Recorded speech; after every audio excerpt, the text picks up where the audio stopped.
everybody. Welcome back to Roll with Advantage. I'm your host, Felicity Klein. That's a lie. Hi, everybody. Welcome back to Roll with Advantage. My name is Joe. I took a very ill-timed bite, and I'm the person in control of choosing when we go. I made a mistake. Welcome to session number 71 of the Isles of Iverion, or as it is here in our new little format thing, Book 6, Chapter 6. Very excited to get started. Kayla will be here shortly. So for the first 10 minutes or so, there will be no Sir Nalfian, but that's okay. We'll figure it out. We'll learn how to survive without him. So we're going to go ahead and roll the intro and get started.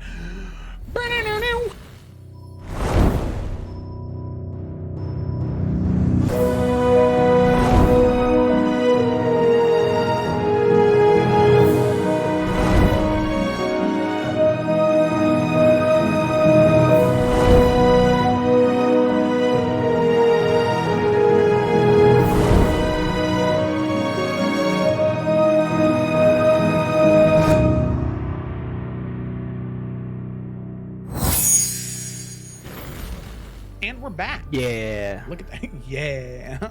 All right. So let's go ahead and dive into tonight's session. So as is a tradition here on Roll with Advantage, I do not do the summary. I have the players do the summary for me. This is your first time around. I like to do that so I can understand what the party thinks is important.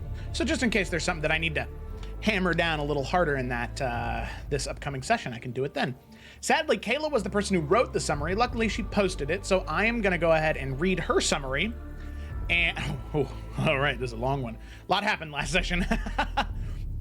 So let's go ahead and dive in to the summary. Session 70. Well, that would be book 6. Oh, the book and chapters are wrong. That's okay. We'll figure it out later.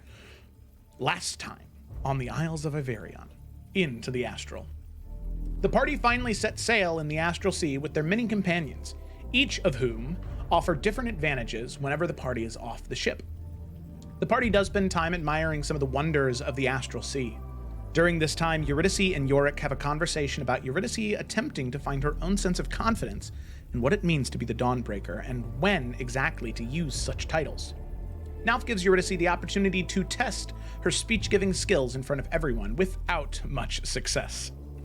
We then head towards the City of Life. However, Twig informs us about the folds, strange ripples and shifts in the Astral Sea that are very unstable. We maneuver around the fold, but in doing so, we spot another airship frozen in a strange floating tundra. There are survivors, so we decided to bring Zevran down with us to investigate. While on the ship, we noticed extremely loud breathing coming from below deck. Working together, we managed to quietly rescue the 3 crewmen without disturbing the creature below deck. It will take some time before they will be able to recover and talk, but we successfully return them to the Valkyrie. With that, we finally make our way to the City of Life, a beautiful floating city of forests, bridges, and this powerful connection to the Feywild. We are advised by Ephron to not use our real names within the city. Rough. Arriving in the city, we are greeted by an astral elf man that goes by the name the Fairy King, and who offers us one wish in exchange for our real names. Bad vibes from Nalf, but the rest of the party seems intrigued, but we turn him down regardless. He says we can always reach him at any time should we change our minds. We then arrive to the Library of the Knower, a large owl-like humanoid who was once friends with Ephron in another timeline. The Knower at first asks the party if they're willing to make a sacrifice for the knowledge that they seek. Confused, Nalf and Lila both agree, but Twig provides a more suitable answer to the Knower, to the point of it being more than enough just to know that we are willing to make the sacrifice than to need sacrifices. Content with this, the Knower provides us with a map of the Astral Sea with all the major cities and where to locate the different devices that will help us along our journey to save Iverion. For one, there is the Investiture of Frost to keep mind flayers away in the city of Yule. Then there are the Threads of Sight to help keep astral dreadnoughts away in the City of Corpses. And then there is the Psionic Compass to keep Gith Zerai and Githyanki away, which is in the Mausoleum of Souls. And then finally, there is the Arcanum Suppressor to find the pocket dimension where Iverion is located. and that belongs to the Radiant Dread, a cruel and malevolent warlord within the city of Radiance. The party, having gathered their information, visit the Temple of Leaves for Lila to connect with Corellian. Her and Belle are given a vial of water from the basin within the temple. Belle doesn't seem as thrilled about this as Lila. We then take a brief visit to the rift that leads us to the Feywild, noting its vast size in comparison to the rift back in Wheat Hill. Returning to the ship, and after discussing our plans, the party decides the best starting place is to collect the threads of sight first, and head to the City of Corpses, though there is some concern from Yorick about Azrio's corpse being there. Being mindful of this, the party sets sail once again before arriving in the desolate City of Corpses, where the body of fallen gods lay. Wonderful summary, Kayla. Thank you so much. So with that, we will go ahead and dive right in. Floating along in the Astral Sea, headed towards the City of Corpses, we are going to take just a brief step back, I believe, just as you're approaching the City of Corpses. As it becomes clear, Ephron does inform all of you that it will take maybe 30-45 minutes of careful navigation in order to find a dock where he can stop at that seems safe and welcoming enough to travelers, as it seems as though this place in particular is not very friendly. The large corpses of deceased gods laying in front of you, a well enough notice of that. So as all of you are approaching this area, is there anything anybody in particular wanted to do or to talk about before you land in the City of Corpses? Yes. So, after it's kind of like we do that little like chit chat about like, hey, dead gods might be here, and everyone kind of looks to Yorick and is like, Azrio, haha. And we just kind of are like, okay, we'll move on just for like a moment as we start to like get closer. As things kind of calm down, there's a little bit more of a just like a quietness before, you know, everyone arrives and everyone's preparing. Lila would peel off from the navigational thing, the name that I am struggling to remember. Yeah, Ori of the Wanderer. She'll like go over to Yorick, whatever he's doing, and just kind of check in with him. What is Yorick doing at this time? I'd say that he's just like at the front of the ship, and he's just like, I don't know, can like we see the City of Corpses from like where we are, like even in just like the distance probably, I would assume. He's just staring in like the direction of where they're going. Yeah. The thing that is so incredibly strange about this place is each corpse varies in size. There are some that are titans, you know, several hundred, if not thousands of feet in length. There are others that are maybe 15, 20 feet tall, but all of them are sort of floating in stasis, chained together. And the City of Corpses is not a stacked metropolis. It is a far-reaching, spread-out cluster of islands, like an archipelago of corpses. And it stretches for about as far as the eye can see from where you're at. Yeah, as he's looking out at all of that, she'll just come up next to him and simply say, You gonna be okay? Yeah, I mean, you know, he's dead. It's just weird, right? Right.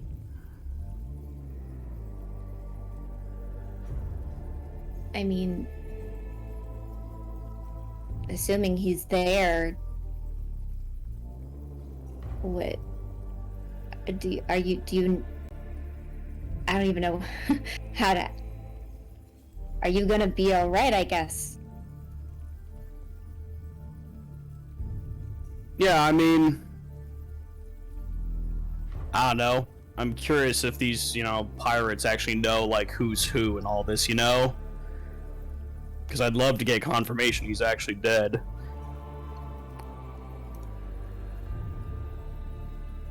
I mean, that's fair enough. And if we do find him, is there anything you need or want to do? Or, I mean, I don't know if you're able, like, I'm getting the vibe we won't have conversation with them. No, I don't need to talk to him. I don't know. Maybe just knowing for sure that he's dead will just make me feel better.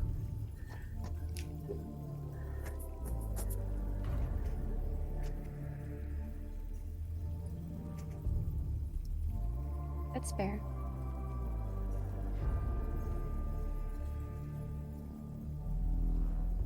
I don't fully know the situation, as I wasn't ever in Macavia. I've only heard about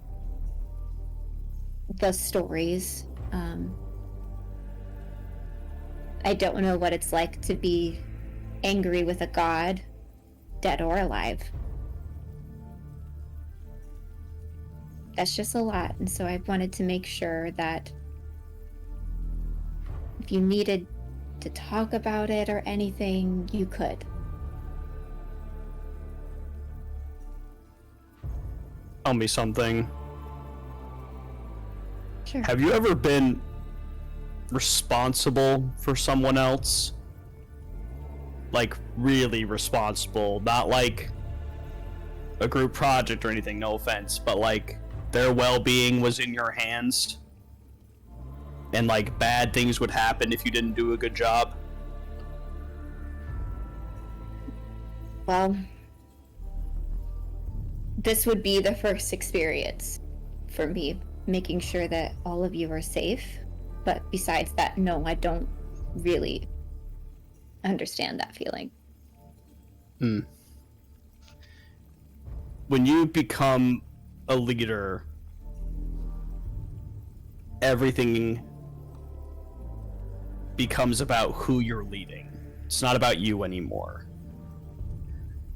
You become the last priority. Because there are people that you're responsible for, that you're looking out for, that are depending upon you, that need you.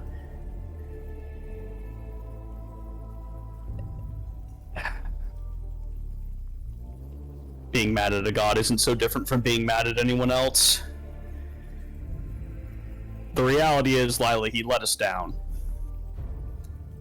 There was an entire nation that looked to him, that sought counsel, that needed to hear from him. I mean, can you imagine the level of worship that went into a being like him? And he failed. And he doesn't get a pass on that just because he's a god.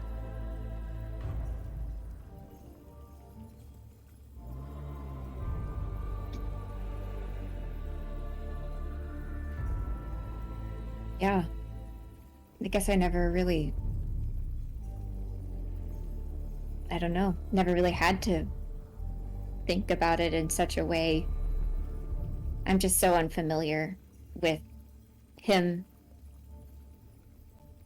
and the experience that happened in Macavia.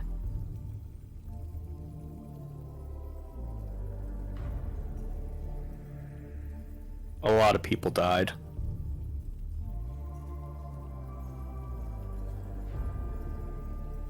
Do you think he was supposed to be a good god, or do you think he was a bad god all along? I don't know. Azrael's still worshipped where I'm from, but I know that gods can choose their replacements, and I don't know if the original Azrael caused what happened. I don't know if his replacement did, but either way, he made an entire nation dependent on him. and he set us up to fail. Whether he meant to or not, I don't care. It's what happened.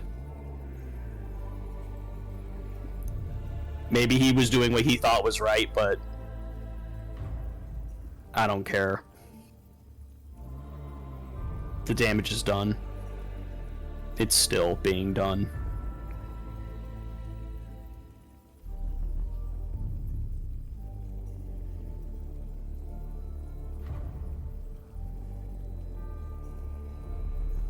Well, as I've said, since I don't know as much, I'm happy to keep learning.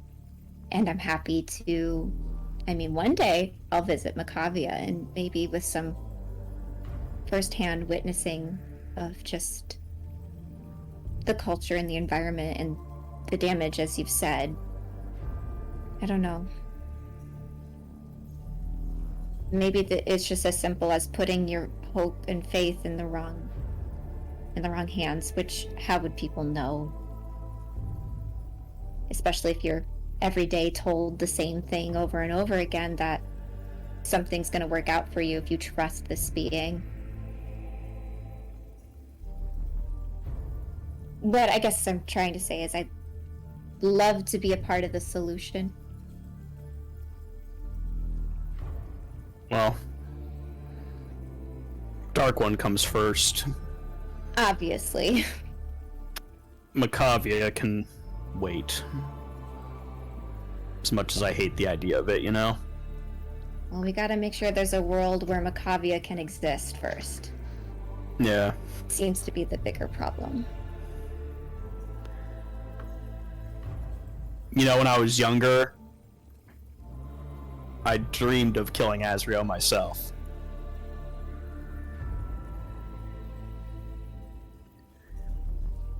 Dumb, right?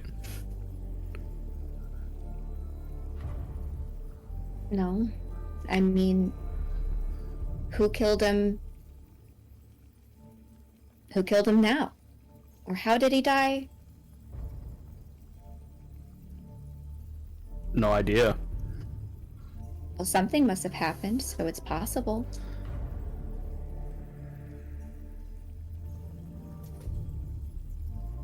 No. Maybe we'll learn something while we're here.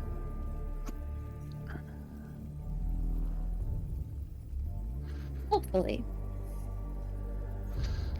But I'll be... Oh, good. oh, I was just gonna say, whatever happens in there, whatever we see, whatever we find, I have your back, okay? I mean, we all do, but I just know we've had a conversation about this before, and I wanted you to feel heard and to some level understood. Even if I don't completely understand, I'm trying. I know you are. I don't know. I just wasn't expecting this today, you know? Yeah? I get that. I totally get not expecting what's gonna happen. I don't know.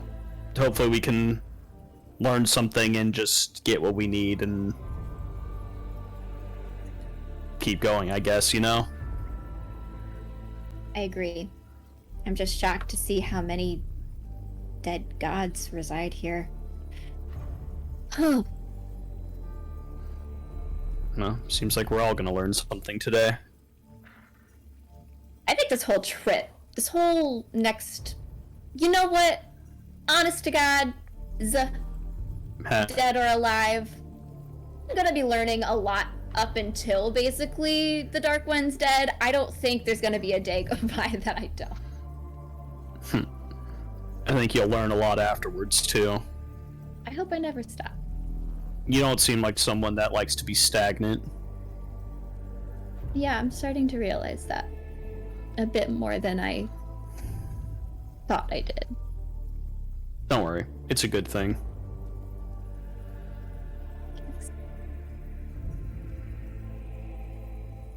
He just kind of gives her a small smile as he kind of like leans over like the railing of the ship, just looking forward.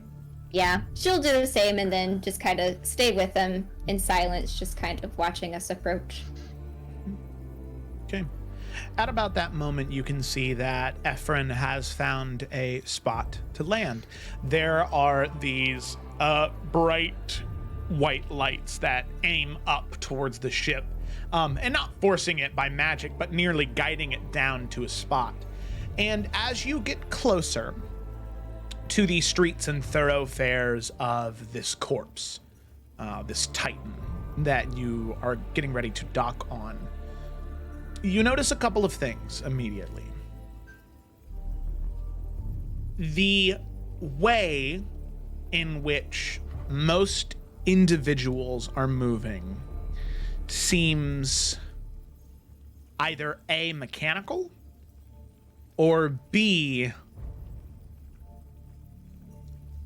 zombie-like, and not in the sense of like undead, but more so in the way they're moving.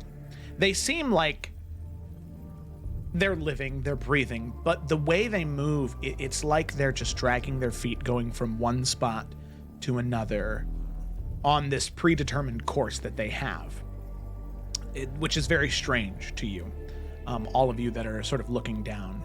And then there are those that are moving more mechanically, and the closer and closer you get, you can see that that is not metaphorically, but that is literally mechanically, because you can see that a good number of the denizens of this city in particular seem to be constructs of some kind.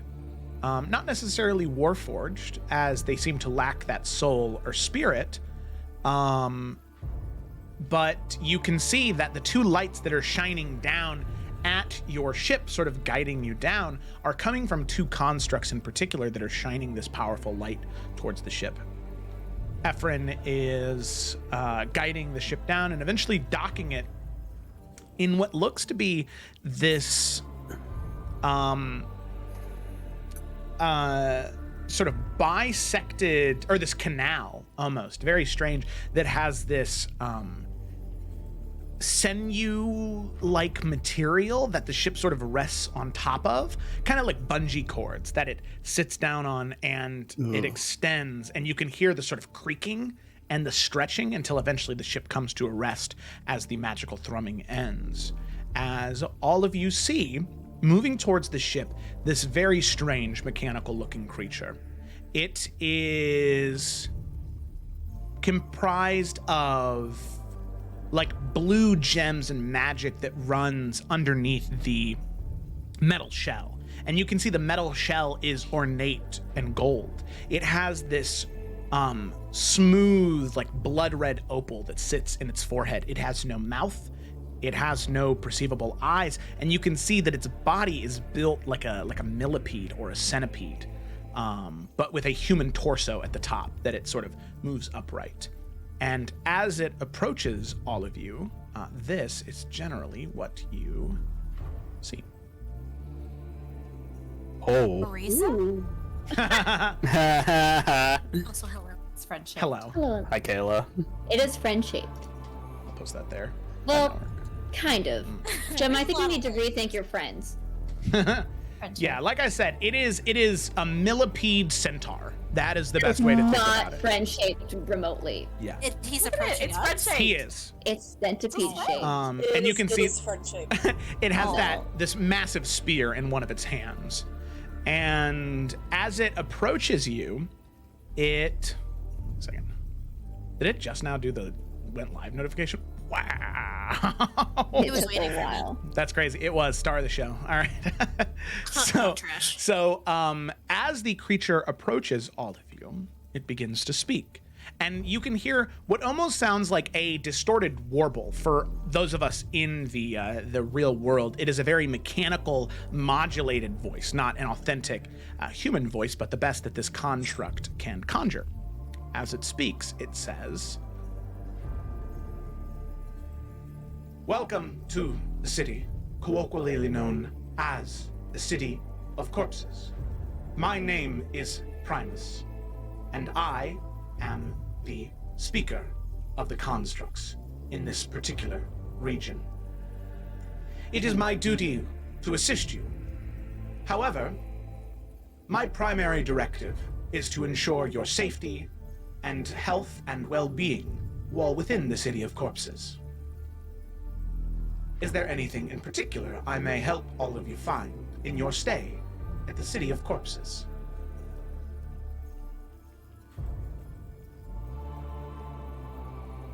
Should we just outright ask, That's hey, what I'm thinking. where's the threads of sight? Time to see if it's really thread shaped. Just off. Yeah, I guess so. I'm thread Yeah. shaped. I'll just put the threads directly.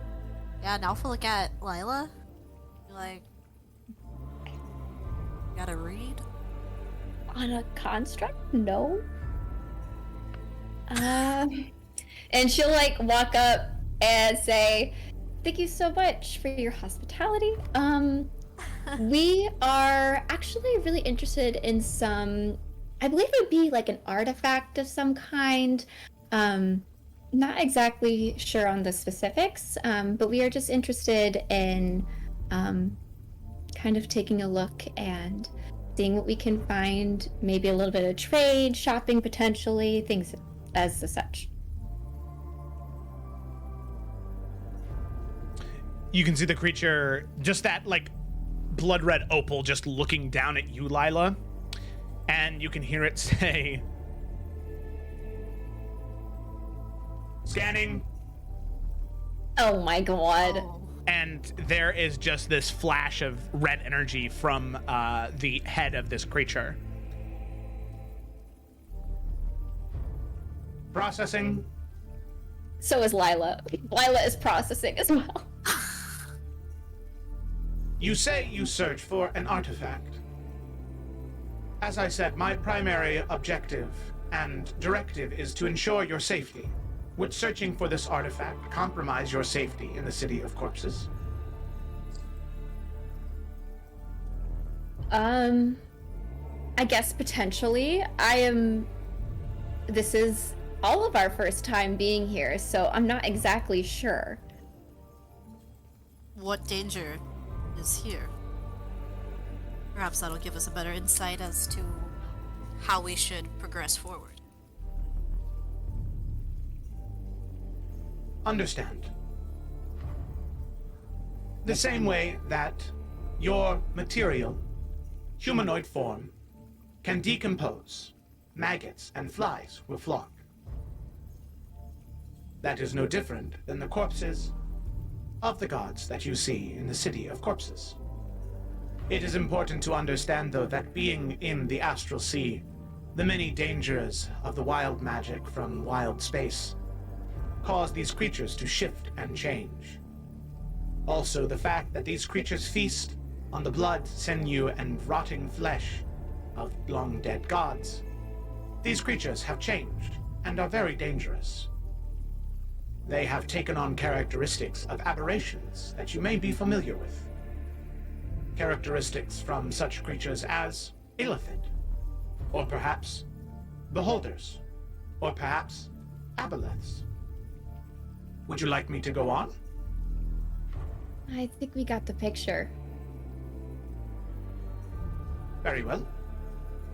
These are the dangers that exist here. These creatures will consume. They will feast. Even though none of you may be gods, they will consume nonetheless. As I said, it is my primary directive to ensure your safety. If searching for this artifact would put you in harm's way, I must advise against it. But being visitors in this city, you are free to do what you wish. But sadly, if you seek an artifact that will put you in danger, since it goes against my primary directive, I can give you no assistance in looking for said artifact. If I may encourage you to look elsewhere, the safest place for you to go in the city would be the Isle of Renisari. Those individuals who have not yet succumbed to godrot find themselves living there, avoiding those who are already afflicted with similar diseases. If you would like, you may travel there. You may find the answers you seek in that part of the City of Corpses. I'm sorry, they're not afflicted with god rot yet? Correct. What's god rot? Godrot is a magical disease that is caused by either the consumption of flesh, blood, or sinew from the corpses of these gods. It causes the consumer and the infected to begin to grow in a...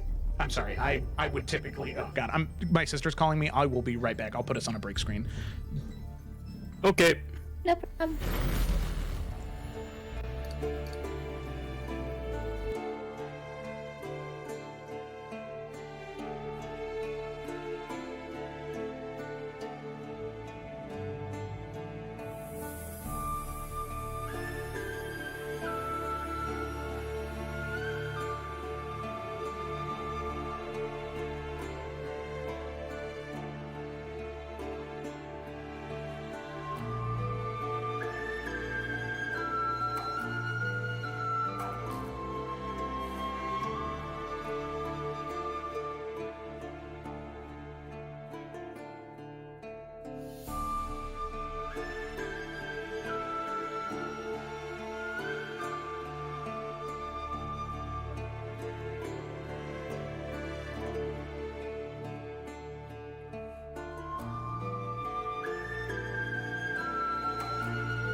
Sorry about that. I have some family stuff going on right now, but we're good. So we're gonna dive right back in. The question was about God rot, right? You were asking. Yep. Oh, he. So he says. My greatest apologies first.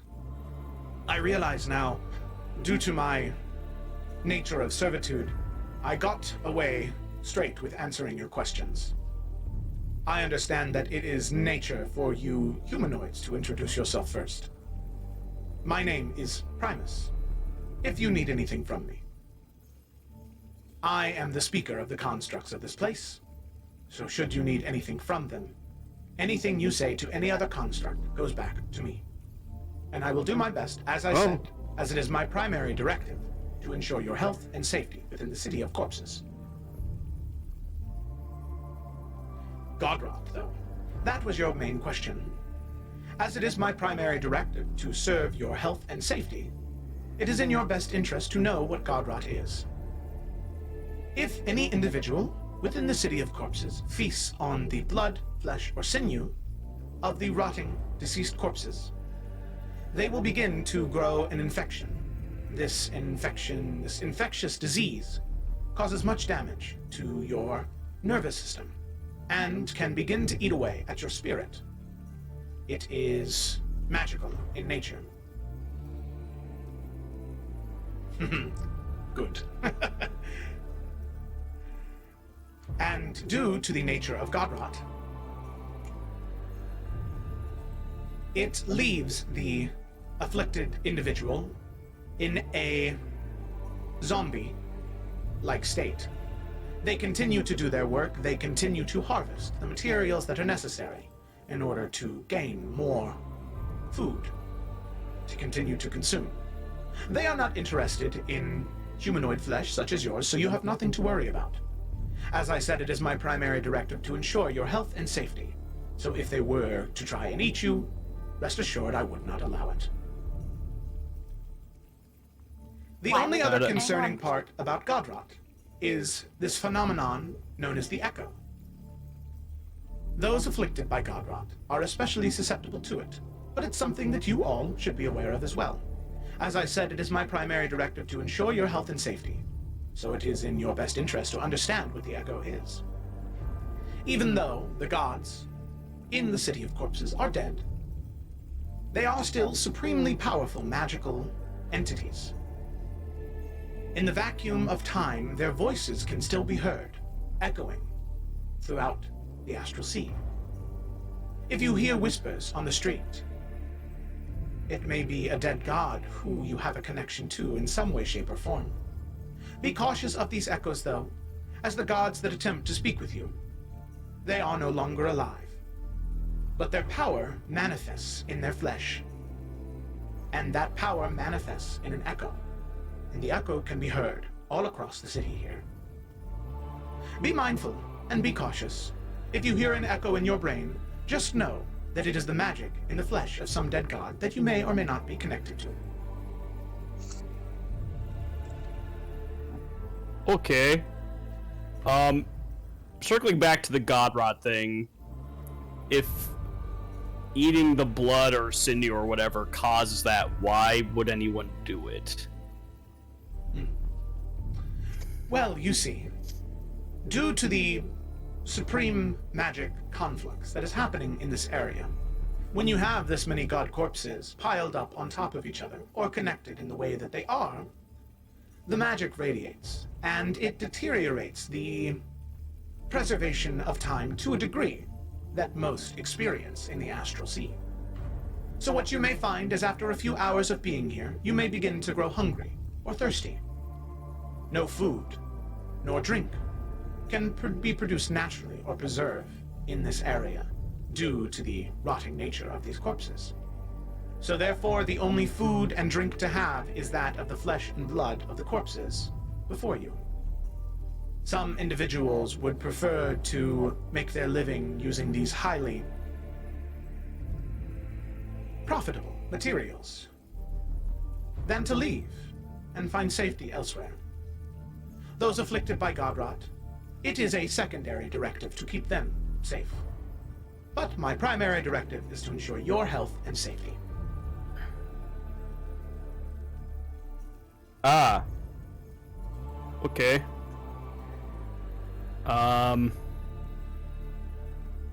Anyone else have any other questions?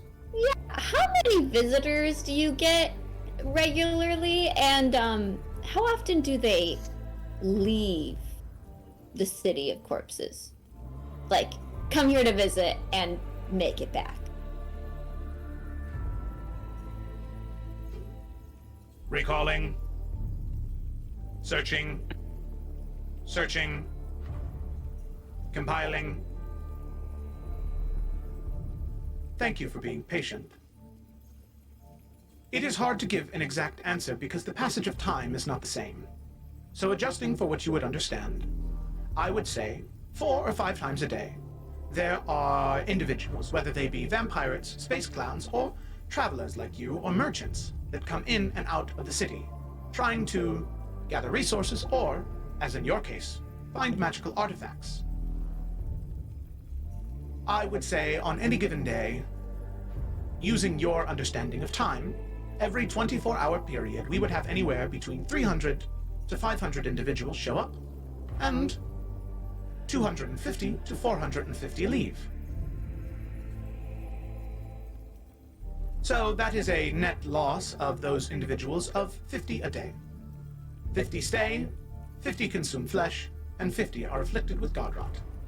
On average, of course. Luckily for you, as my other constructs have informed me in the previous moments, 47 have already been afflicted with god rot since arrival. So that means of the 6 of you that are here, hopefully only 3 will get left behind.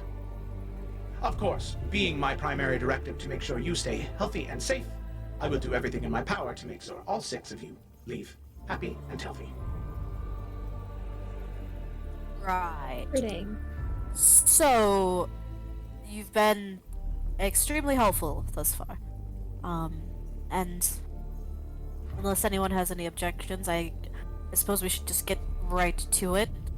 It's not like we're doing anything wrong here, but we are simply looking for something to help us travel safer through the Astral Sea. Of As course. I'm sure you get many visitors who wish to do the same. There is a specific artifact we are looking for, the Threads of Sight. Does this sound familiar to you, and do you know of where we could find this? Searching. Searching. I'm sorry. While I may or may not know of the location of such artifact that you speak of, in me telling you where that artifact is and how to retrieve it, it would be against my primary directive, which is ensuring your health and safety. As wherever that artifact may or may not be is incredibly dangerous. And if it were incredibly dangerous, it would be against my It primary would go directive. against your primary objective. Yeah, you said that. Okay. Well, actually, I think it might not. I think we really can't afford to leave unless we have it. And if we know where it is now, that means we'll spend less time here and get into less potential dangers while we're here as well. I think if you don't tell us, then, well, we're going to be wandering blind, which is surely putting us in more danger, right? Sadly, you are incorrect. Okay, well. Good try though. Alright, so, this place that you mentioned before, the people who are not afflicted, could you take us there? Of course. I could. It is a very far walk. In your standards, 36 hours from here, walking? What? Well, you see, the pathways are not straight, like most cities and roads that you're familiar with. It is an intricate maze that is only... I am only able to navigate due to my hive mind, as I suppose it would be. Instead, what I can do, to your helmsman there, I can give him directions as to where you can go, and it should only be a 15-minute flight. Even Oh, good. better. Wonderful. Is there anything else you require of me before you leave to head to the Isle of Renaissari? Yeah, quick question. Of course. So these are corpses of fallen gods. Do you know who they are/were? Or are they just corpses to you? Searching. Searching. The direct identification of any one of the corpses beneath your feet is difficult to ascertain, to say the least. You see, some gods do not have physical manifestations of a body, such as you see before your feet. Some gods primarily exist as bodies of light or bodies of water, mountains perhaps even. A physical representation of them is given to humanoids like yourself to better comprehend their great power. and better understand them and their wishes. While these gods, some may be identifiable to their physical manifestation counterpart, others it is incredibly hard to tell. The one that you stand on now is a god that died long before I was ever created. Some reckon that the primary land of the City of Corpses, where your feet is placed now, is the first god who died. I suppose that is what you all may call a fun fact. Yeah, that's what I'd call it. Alright, well, thank you. That's all I got. Anyone else? Nope. I'm good. Very well. Alright. If there is anything else you need, please do not hesitate to talk with another construct. As I said, it is our primary directive to ensure your health and safety. So should you need anything else, do not hesitate to ask. Thank you. Of course. And you can see Primus at that point, seeing all of you head back towards the ship, is going to turn around and start walking away. The giant metal legs of this centipede-like creature just clicking and clacking and stomping on the ground as it's moving forward. Nice. Joe, Yes. can we do history checks or religion checks for who the fuck the first god that died was, and if it was the creator? No. Technically, maybe.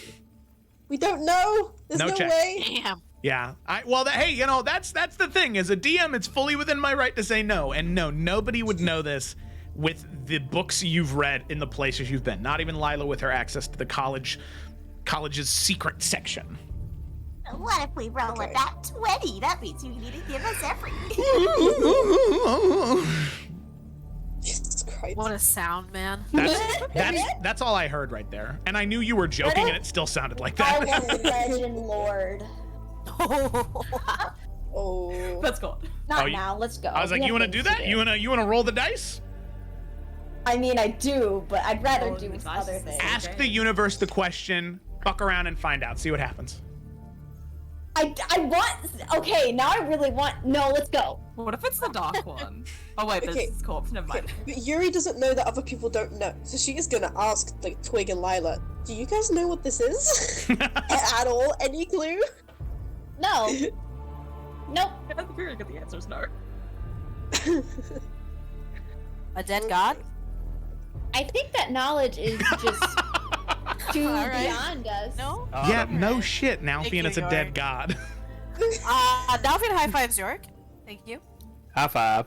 Alright. Jeez. No one else is laughing, and I don't understand. God, get a room. Huh? Why did we bring you again? Why did we? Hey, Okay. I'm kidding. No, come here. it's like corralling cats. Come on, guys. All right. And the Blossom gets back on the ship. Okay. Yeah. So all of you go aboard the ship. Primus had given the directions to Ephron, and you can see Ephron engages the ship. It begins to lift, and he begins to fly off towards the direction. It's, like I said, only a 15-minute flight, and you can see why it would have taken 36 hours, because the bodies are stagnant. They don't move. Like I said, they're like land masses. And you can see it's like 7 or 8 bodies that are strung together with platforms and bridges connecting them. That would have been an incredibly long walk in order to get to the spot where you're headed. But you can see a much more, I don't want to say lively because that has a positive connotation to it. You can see an area of the City of Corpses that has life to it. Individuals move of their own volition. They are not zombies wandering to their next meal or to their next job. They're people, and they move. They walk. You see several things upon your landing. But the first thing is you see a very, very, very familiar creature, a millipede-like centaur of blue and gold with a red opal upon its forehead. And as the white lights guide you down into a very similar docking area, Sinew sort of like bungee cords, sort of dropping the ship onto to have it sit there and rest.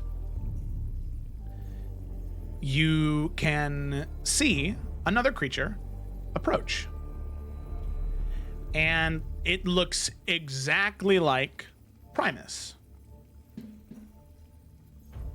As it approaches, you can see it greets all of you as it says,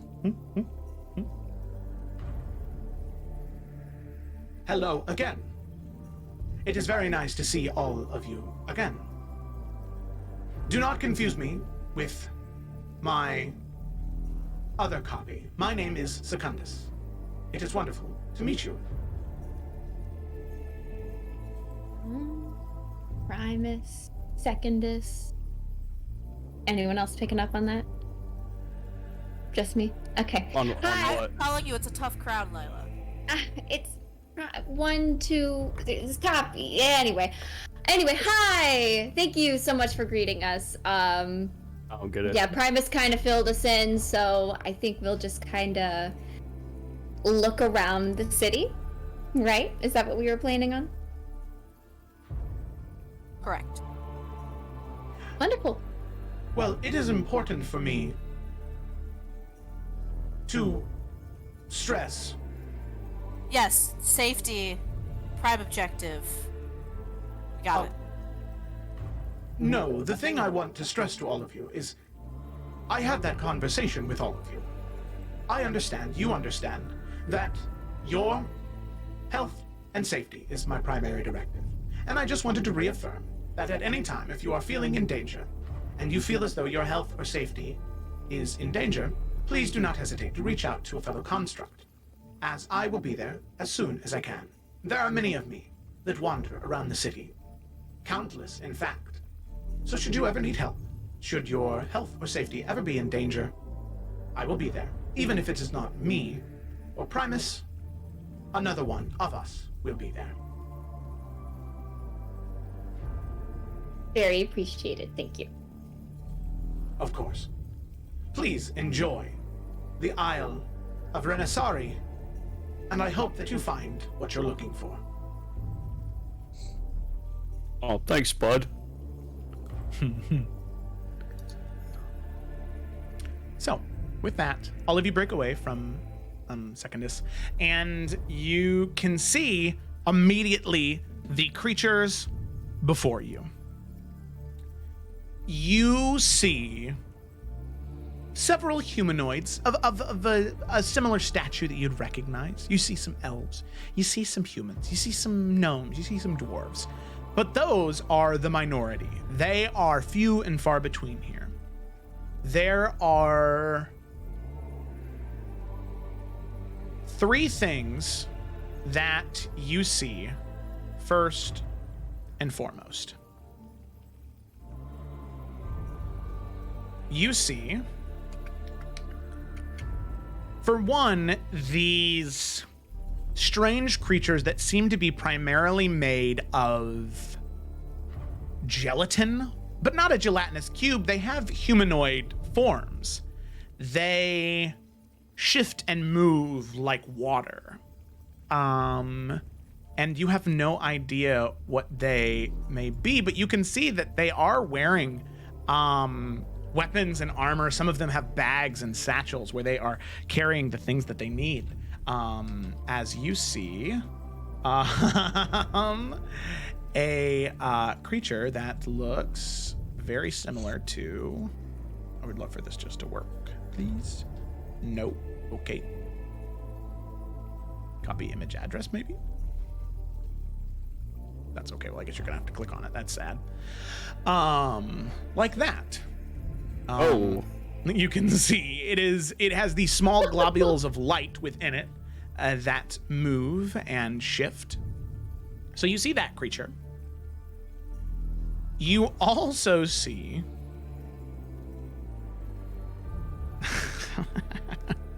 It's so cute. where gun. I heard Kayla laughing earlier. It's just funny that the weird gun was so impressive. Because there was a gun in the first image we saw of these guys. You can also see creatures that are very familiar to all of you that you would have read about in books. animals from the material plane, specifically confound to the snowy regions of the world.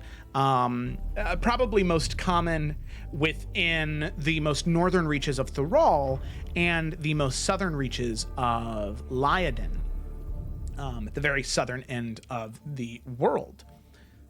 Except these creatures are different. They look a lot like penguins. They waddle about, except they are rainbow colored. They are blue and purple, and each one an individual color, and they wear these big brown cloaks that they sort of like walk around in as they waddle about, but they talk like normal as they speak. And you can hear them talking back and forth. You can see that they do have hands, but they're like they're four-fingered hands that are rather wide and pudgy, so they are able to move around things and use things. But you can see they have these like gems on their chest that seem to be embedded into the fur that kind of glow this the dull color that corresponds with whatever their fur is. And you can see as there's a group of 3 of them that are walking around, and they're kind of talking to each other. And as they walk past, they're no taller than most gnomes that you would have seen. They're maybe 3 feet tall, so shorter than all of you. And you can see they walk past you, and one looks up to, we'll say Yorick's at the edge. The green one is like walks up next to Yorick, and he sort of like looks at you, and he kind of gives you a nod like, "Hey, nice to meet you." And he just walks past. Yorick returns the bro nod. Yeah. And so you can see these 3 creatures known as Dwar, is what they're called. They move past you. And then finally, the third type of creature. Now, here's the thing. The third type of creature, Eurydice, you have actually encountered before. However, the creature that you encountered was a lot more aggressive and a lot more mean. You can see groups of creatures that look also very similar to humanoid creatures that you've seen before in your life. Or not humanoid creatures, animal creatures that you've seen that exist in river regions in warmer climates. Something resembling a hippopotamus. As you see what are known as GIF, these bipedal humanoids that have similar face structure to hippopotamuses. They're 7 foot tall, bulky, probably like 4 feet wide. Most of them wear like regalia that is similar to that of like a sailor or like a commodore. They hold these massive blunderbusses, these like sabers, daggers. They are fully decked out and ready for combat at the Astral Sea. That's a great example of one of them. You can see there's a collection of 7 that are sitting around what looks to be a small tavern. And they're sitting outside in these massive stone chairs because wooden chairs wouldn't support their weight.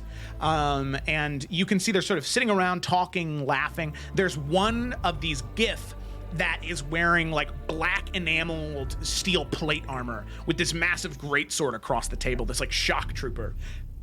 Helmet off, scars across its face. As you all walk past, you can see the shock trooper. He's just kind of looking at you. He's trying to get a read on you, and he's going to make an insight check on all you guys.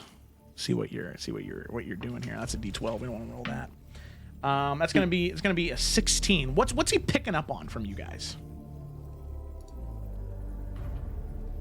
Lila's fascinated with everything, so I guess she probably doesn't seem very objective oriented right now. She's like looking at penguin people, bubble buddies, and gifts. So she's pretty consumed. Yeah, I would say Nalfian at first was pretty amused by the colorful penguin people and the Osmosis Jones people. Yes! But I will say he's pretty like impressed with the size of these dudes. I mean, holy shit. And like if he has his sword on the table, like Nalfian is a sword guy. You know, he would be like, "Oh, that's a nice weapon, man." You know, he's not gonna say anything, but like he's appreciative. Okay. Yuri looks unhappy with the GIF. She seems fine with everything else. But, like, looking at the GIF, she's kind of like, I'm not a fan. So she's kind of doing the same thing to him, where it's like getting a read on the 7 at the table. Okay. Obviously a little sus. Yeah, make an insight check, Eurydice. What about Yorick Yeah. and Twig? I mean, I think Anyway, I think that Twig is very much in the same boat as Lila in that just looking around, getting a read of people, especially with the penguin people. She's like, she knows it's rude to stare and like these are people, whatever. But it's just like cute penguin, and so it's just like this kind of thing of just like she wants to look, but she knows she shouldn't look because it's rude. But then it's like, you know, but they're cute. Okay, all right. Yorick? I think Yorick's just very distracted because he's still wondering about this whole like Azrael thing, especially after Primus was like, "Oh, by the way, you might hear the voices of gods here." So, Lamau. yeah, I think like he legitimately probably like isn't paying attention. So as this guy's like checking Yorick out, I think Yorick's just like dead eye staring past him, like not trying to be rude, but is probably being really rude about it. Okay. And then Yuri, what was the insight check? It was a 10. Womp womp womp womp. My As- passive is 11. Okay. All right. I'll keep that in mind. As far as you can tell, Eurydice, there seems to be no ill intent with these individuals. They are battle hardened, but it doesn't seem like they're getting ready to rob you or attack you. You don't see any harmful attitude immediately, other than their imposing nature. Okay. So as all of you are about 5 feet away from this shock trooper, you can see him stand up, and the stone like seat he was sitting on immediately like screeches on the ground beneath his feet.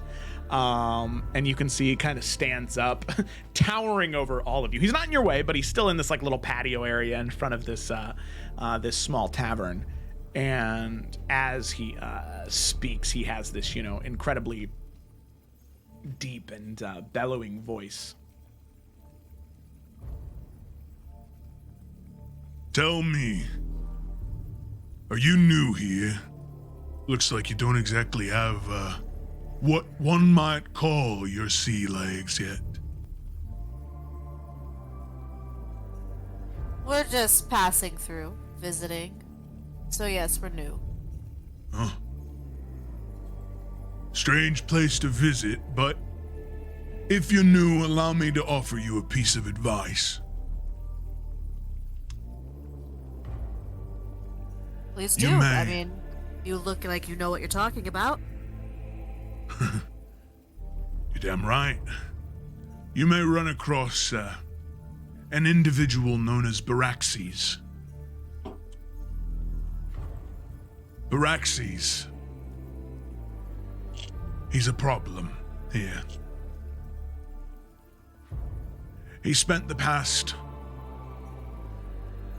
millennia, maybe, building up his brood. Group of what we call vampirates. Just from what I can tell, you lot seem harmless enough. I'd hate to see something bad happen to you. Be mindful. I was just gonna ask if I could insight check of the whole like just want to make sure, you know, like the help kind of thing. He's not Sure. trying to lead us astray. Yeah. Now for rolled a 15. Ooh. 14. Okay. As far as you can tell, no. Honestly, I would say that the two of you have probably, into being the ones that made the insight checks, you've encountered people like him before. After hearing him talk a little bit and listening to the way that he's talking about pirates, you're pretty sure that this guy in particular and these GIF here are probably like the Astral Sea version of privateers, where their job is to get goods from one place to another in the Astral Sea, and they've had to deal with pirates a lot. So they're probably not good, but they're definitely not evil. Well, I think it's safe to say we all appreciate the advice. However, though we may not all look like it, we can handle ourselves. But if I may ask, is there certain locations that we should be aware of that these creatures, these vampirates, there's a certain locations that they tend to dwell in? They find their home within the Mausoleum of Souls. So should you ever head there, whether it be the City of Radiance or the Crucible of Hate, you may find them there. But also, last we all heard, Baraxes himself was headed towards the City of Corpses to find something. No knowing what. Maybe he built up the courage to finally drink from the blood of a dead god, see if he's strong enough to resist the god rot.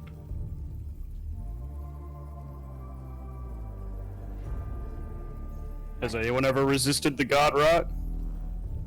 No. Seems foolish then. Exactly. So there's no other, besides the blood of gods, there's no other thing anyone could be looking for here that would bring value to travel so far into such a dangerous place?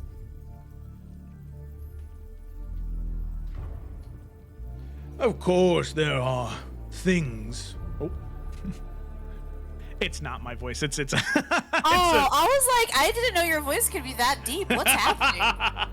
No, I was like, I wish. Just said yes. I was thrown. I Continue, literally, sorry. I should have, but I accidentally hit spacebar and it went back to the clean okay. voice. So the I'm illusion was sorry. gone. No, it's okay. I believed you. Go ahead. Nice. It's voice mod, man. It's crazy. Of course there are things people may want. For a long time now. Magical scrolls, spells, potions, even weapons have been made here, exported to the far reaches of the astral sea, some even wound up where all of you come from. Take no offense, but all of us can smell it on you. Material, plain, is stinky. Fair.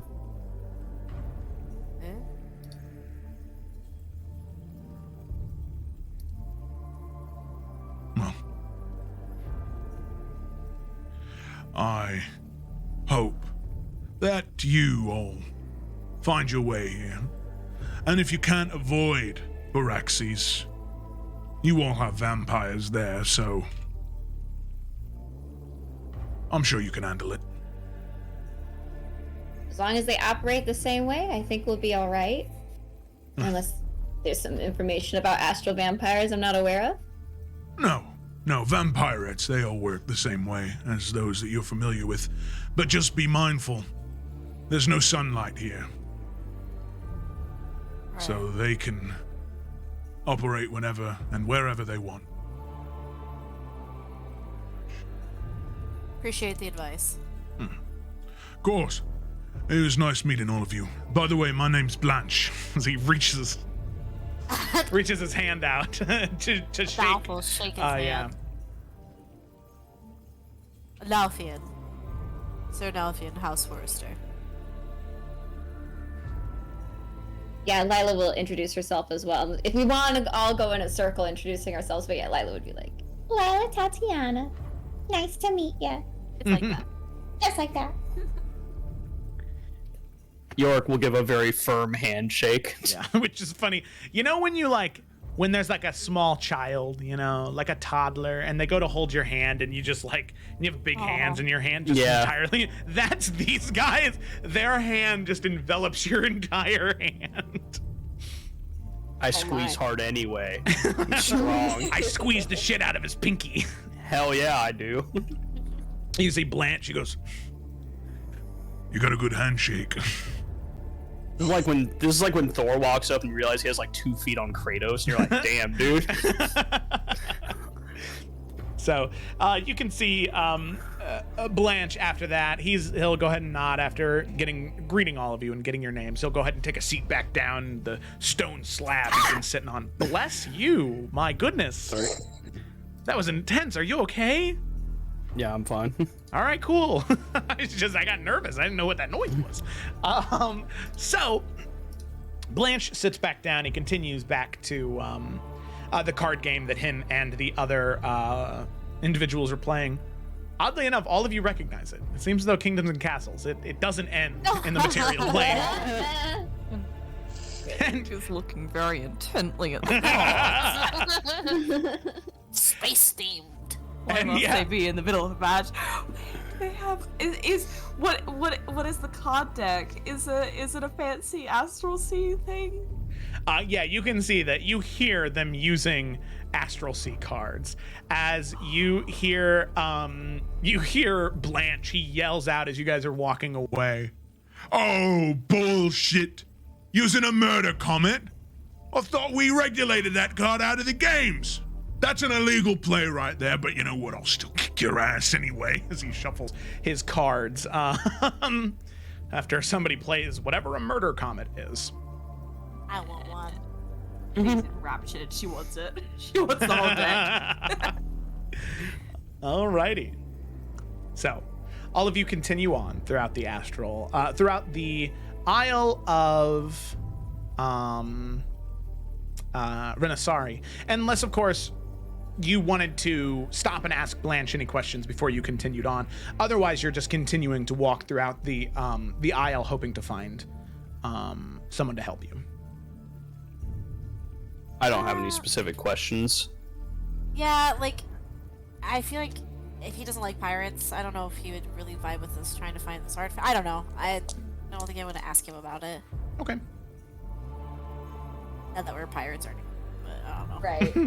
It could be So- misconstrued, you know? Yeah, you don't want to look like pirates. Yeah. We're just here to take an artifact and use it for ourselves. Is that okay? Yeah. Help save everyone, so it's fine, right? We promise. You can trust Yeah. us strangers from the material plane. Stinky. Yeah. Um, Stinky strangers. I guess as we're walking, does it look like there's any... What's around us? That's a great question. So obviously, like I said, you can see the primary composition of the population. Some humans, some dwarves, some elves. Primarily, you see the plasmoids, which are the Osmosis Jones people. The Dwar, which are the penguin people, and then the Gif, which are the hippopotamus people. Primarily making up most of the composition of the Isle of Renaissari. You can see that there are a collection of buildings that seem to be inns for them to stay at. Like I said, there's no food or drink that can be had here. Nothing is preserved here. So there's nowhere to stop and get a snack or anything like that. And none of the high valuable goods are sold here. You can find ammunition, you can find wood, things to like repair your ship should they be damaged. Primary necessities, which Ephron would probably be getting some while he was here. So you guys don't have to worry about restocking the ship. But as all of you are looking for somebody who could maybe help you, those of you that are sort of, well, who's leading this investigation? It sounded like Nalfian, but Yeah, but then Joe said investigation. And, I feel like I mean, absolutely have the best investigation, but I don't think it makes sense for Twig to be leading. well, I that mean, shit. Nelf would be at the front, and like knowing Twig has this, you know, she's just good at Yeah, can I stuff. help? Yeah, hang out at That the front with me. Yeah. So Nalfian, you can lead the investigation, but make it with advantage since Twig is helping you. Cool. So I don't think I add anything to that roll. Let me double check my character sheet. Oh my god. I can promise you Yes, I I got don't. a +9, but Yeah, I got +0, baby. All right. what if you take my modifier and the advantage? Yes. Okay, rolled a 15 and a 12. So 15. Okay. Alrighty. As you are walking throughout the Isle of Renaissari, you obviously the people begin to fade the further in you get and the closer you get to the border between this isle and the rest of the City of Corpses. And as you're walking throughout, you begin to hear what sounds like a fireplace crackling You can see smoke coming out from in between several rooftops. And as you round a corner, you can see an open air building. There are these pillars that seem to be made of marble or granite, with these loops of fabric tied from corner to corner to create this house-like structure. And you can see a pit of fire burning in the center, and you can see a woman kneeling next to that fire, holding her hands out, murmuring. Wow. Oh, that was not it. Perfect. Murmuring to herself as she looked towards the fire. And she looks to be somebody that actually, Lila, Twig, and Eurydice, I'd like you guys to make history checks. Here. Okay. That was a nat 20. 21. It's funny because I only have a plus Oh, one. fuck me, I don't so I'll feel smart take it. anymore. 16. So luckily, all of you are able to recognize what this individual is. You are able to gather that. I'm trying to find the right thing here.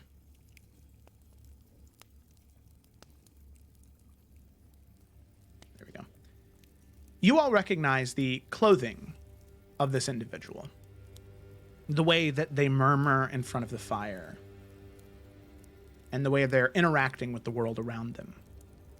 You have an inkling suspicion, but then as soon as this woman opens her eyes, you have a much better idea of what this person is. Instead of normal pupils, you can see as their eyes open as they look up, tilting their head. Their eyes are entirely white, and you can see these small streams of magic, almost like threads, come out white from her eyes and stretch up into the darkness of the sky, turning black like smoke. And as soon as you see that, all three of you recognize that this is one of the many oracles that exist within the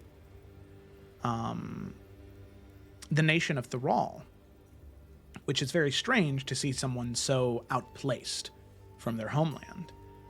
I guess all of you are, but she seems to be stranded here as she looks up and brings her head back down, closing them, looking back towards the fire with her eyes closed. So all of you see the oracle. Ooh, cool. Okay. So, you all see her. And she doesn't seem to do anything that would lead you to believe that she's noticed you when all of you sort of enter into that space. But you're not sure if she has and just doesn't say anything, or if she has and you're not exactly sure. But you do recognize her. You understand what she may be, and you can tell what her purpose would be: to answer questions, to foresee the future. And she's like muttering, right? Can we like hear any of what she's saying?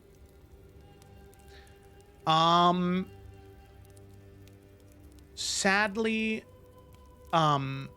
Thrall is one of the older nations in the world, same as Tarkir. And Thrallians, they have their own language. So sadly, since none of you speak Thrallian, you are unable to tell anything that she's saying. I don't. Yeah, no. Yuri's still gonna say, We should check that she's alright. She doesn't seem like she wants to be here. It doesn't look like she should be here. Right? Well, we shouldn't be. That's a good point. Alright.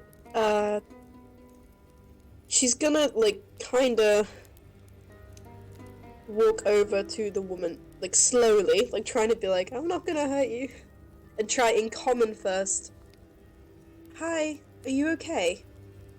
Do you need any help?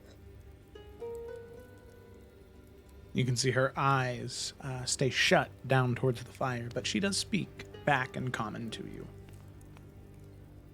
A traveler comes. One tied to the sun that rises. One tied to the dawn that comes. I can feel your warmth.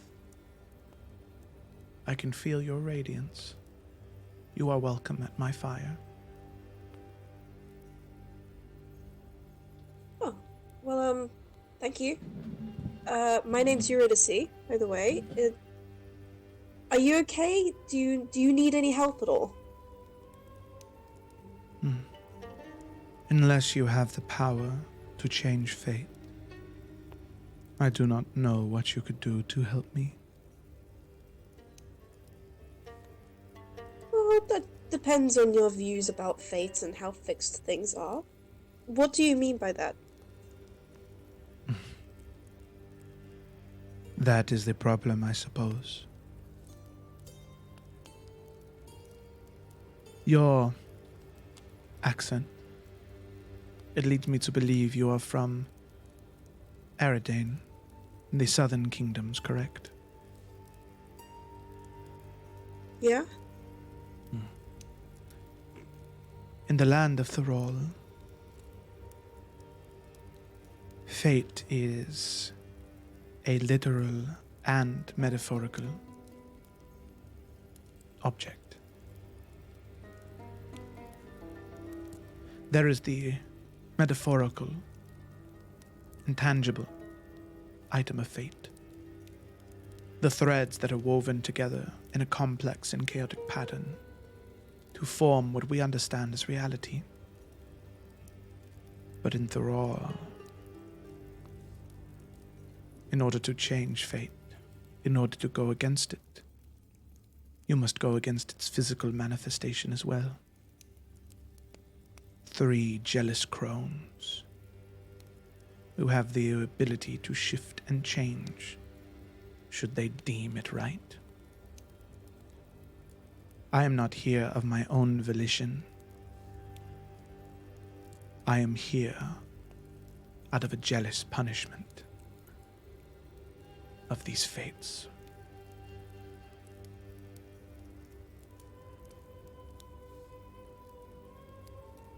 Why were you punished? Sorry, is that a bad question? That seems very personal.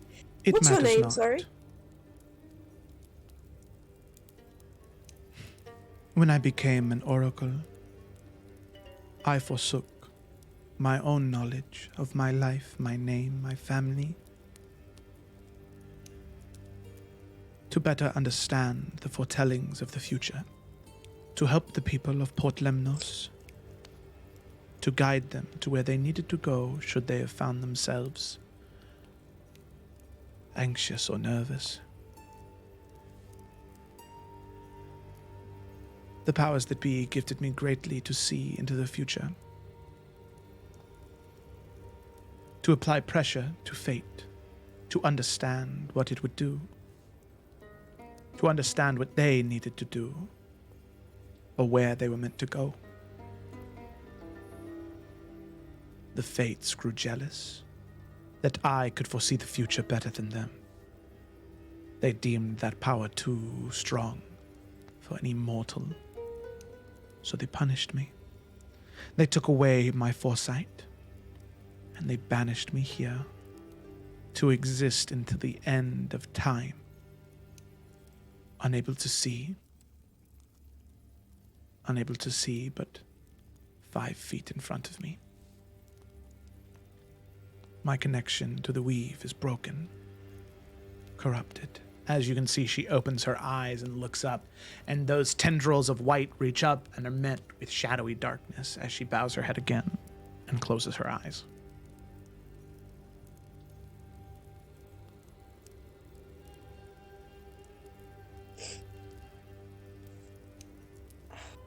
I'm so sorry. That is awful. Would you be able to come with us? Are you bound here? If you tried to come with us and leave, would you be able to? I do not know. But I do not know if it would bring you harm for me to come with you. You seem kind and radiant, and I wish no harm befall you. You've shown me kindness, and I appreciate that. I do not know if it would be appropriate for me to leave with you, but... And you can see her eye kind of twitches a little bit in your direction, Eurydice. I feel as though you are looking for something. Searching for something that is not me. I see. We are, yeah. We're trying to find this artifact to help us, well, save a friend of ours. As River flicks through her notes to find the name of the fucking artifact.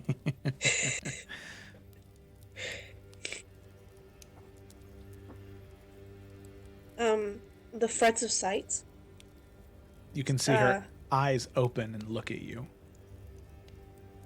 So then it is here. And you can see these tendrils of light sort of reach out to you, and you can see the tendrils actually like touch you. And you can feel the warmth of that light beginning to just idly tap across your face.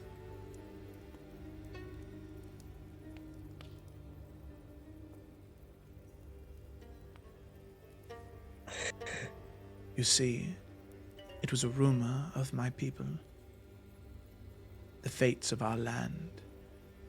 They feared someone would try and snip their threads. Prevent them from keeping their power. Prevent them from changing their fate.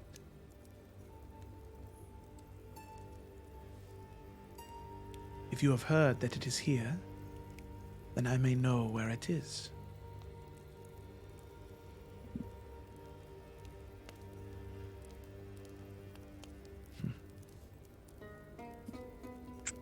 That's great. Would you be able to help us find it?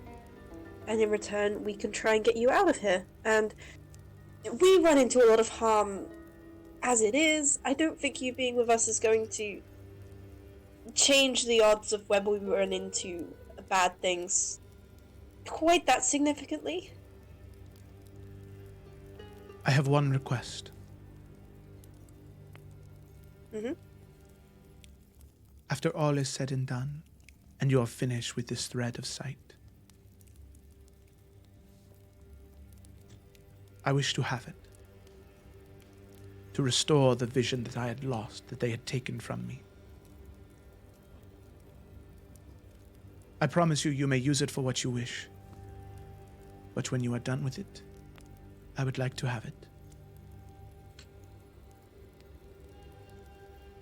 Insight check. Yeah, make an insight check. She doesn't have any kind of like, I don't know, like we find it and she's immediately just gonna take it. So can you one more time, in layman's term, explain why she was punished again? Yeah, so pretty much she was an oracle, and she was a very good oracle in the city of Port Lemnos, which is the largest city that has the largest temple dedicated to the gods in Thrall. So people would come from not just all of the Rawl, but all around the world and go speak with her, this oracle. And the Fates grew jealous of her ability to foretell the future, so they punished her. They took away her foresight, and they banished her to the astral sea so she would live indefinitely with no ability of foresight, no ability to see it all. I was just trying to clarify for myself. No, you're good. You're good. And that's why she wants the threads of sight, is to restore that sight and get that. Yeah. So what's the insight check? 19. 19. She's going to let you do what you want with it, and she has no intention to take it from you before you are done with it. However, there is vengeance in this woman's voice, and it is clearly palpable. You can tell that she doesn't want to get the thread and then go back to her old job. She wants to get the thread and go back and do some damage to these Fates. Okay. In fact, anybody with a passive insight more than 13 can pick up on that part. But I'd say Eurydice, you're the only person that picks up on her being honest. Okay. But we're hearing most of this conversation because we're nearby, right? Yes, all of you are hearing it. The Fates. What are they? Well, isn't it different in each area, or? Yeah, so the best way to think about, obviously, as it's been kind of stated in Illica, each cultural area, obviously there are the like 9 divines and the betrayer gods and all those that kind of look over all of it, but within each culture, it takes inspiration from real life mythology. So the Fates in Thrall are very similar to, I'd say most information that you can use about the 3 Fates from Greek mythology you can use in correlation to these. So obviously they're 3 women. They have this use of spinning thread and then snipping thread when somebody's life is done. So that really only means that because of how it works, their power is only in Thrall. They can't cut the thread of somebody who doesn't exist in that realm. So they're in charge of managing fate and what happens in that specific region of the world. Gotcha. If you know where the threads are, and you clearly have interest in having it, why haven't you gotten them already?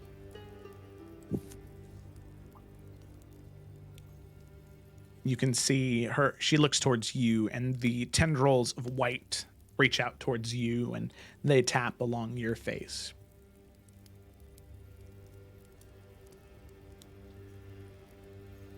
My power is in foresight, or was in foresight. Daughter of the trees. But I am not strong, and the Fates would protect their thread with the most horrifying creature, I'm sure. It will be dangerous, but if you need it,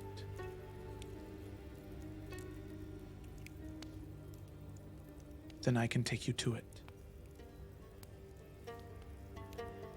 I thought that I had sensed a part of my homeland here, but I thought it was just me longing for home. But no. If you all have heard of the threads of sight here, then that must mean it is.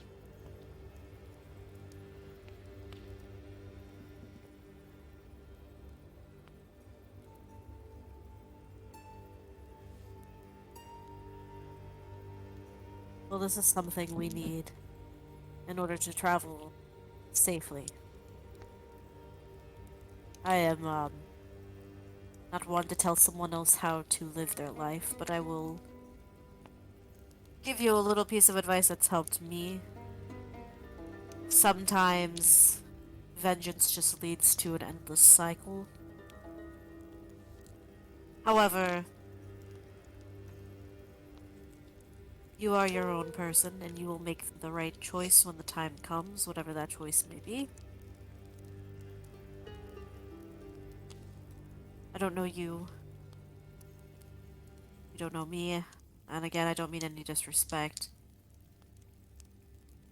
I just think that whatever you plan to do once you are given this, maybe the next few hours, however long we're together, will make you change your mind. You can see her head kind of moves towards you, and the tendrils move against your face and tap. My powers of foresight may be gone, Knight of Thorns.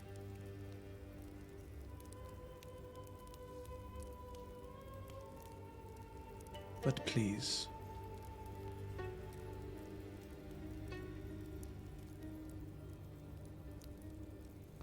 I will make my own choices in life. As for the past many, many, many years, it has been taken from me. I will hear what you have to say. But you, of all people, know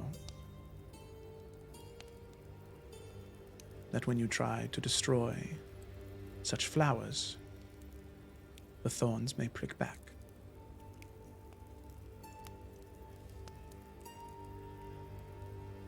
Right. I think we are all in agreement that we need to get this item. And if you know where it is, we're gonna go and get it. Once we're done, go from there. You can come with us for a little bit, and we'll make sure that you're safe, and we do really appreciate your help. I understand. I understand what it's like to have a power held from you that you should have access to. And you have every right to be angry, and however you choose to deal with that is how you choose to deal with that. And I respect that. So, of course, we'll give you the threads afterwards. And you're free to stay with us for a little bit if you want to. And she's gonna kind of offer a hand to help her stand and come with them. Mm-hmm. She will stand, and you can see she looks over towards Yorick now, and you can see Yorick, as her face moves towards you, you can see the tendril sort of retract slightly. And like I said, these are like wisps of thread, magical energy. As they kind of move over towards you, Yorick, they do tap on you as well. And you can see she says to you, "And you, Hunter on high, you have been quiet.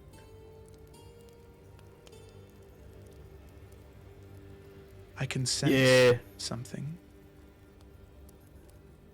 You are connected to this place somehow.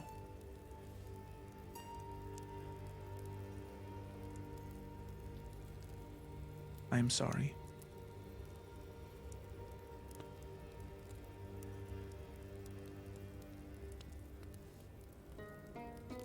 See, if you don't say anything else, she just sort of wanders then to Lila. As Lila, the tendrils of magic and thread tap on you.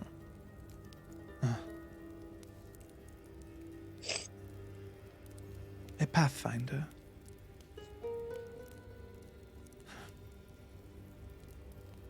In my home, we had heard of those like you, connected to the stars. It is good to know that there is a worthy guide along with us. And she'll sort of look back down and close her eyes. And will continue to grip onto your hand, Eurydice.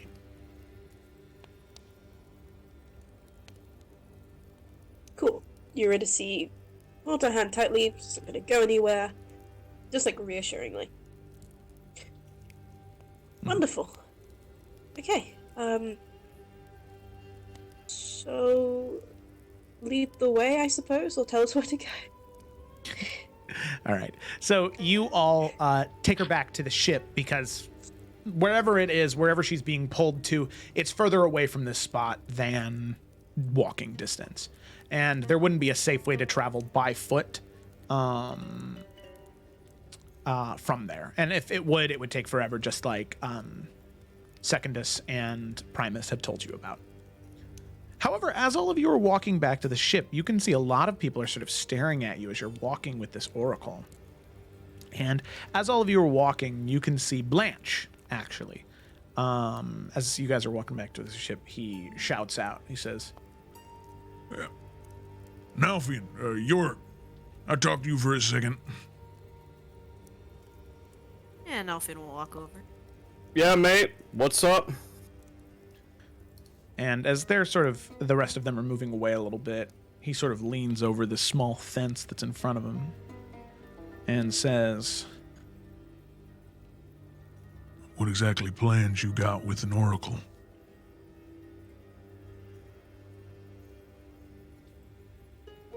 We're looking for something.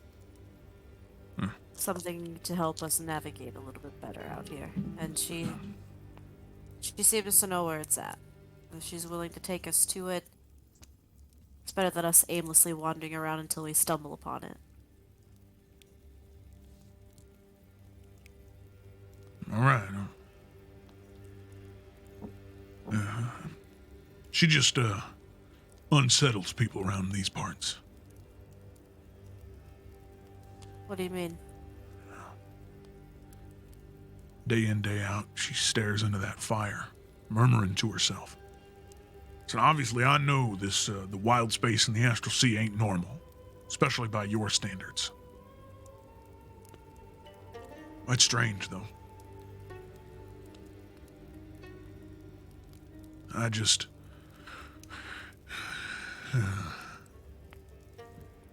I like you guys, and I want to make sure you get in and out of the Astral Sea as safe as possible. She hasn't hurt nobody. She hasn't tried to hurt nobody. Just makes me uncomfortable, that's all.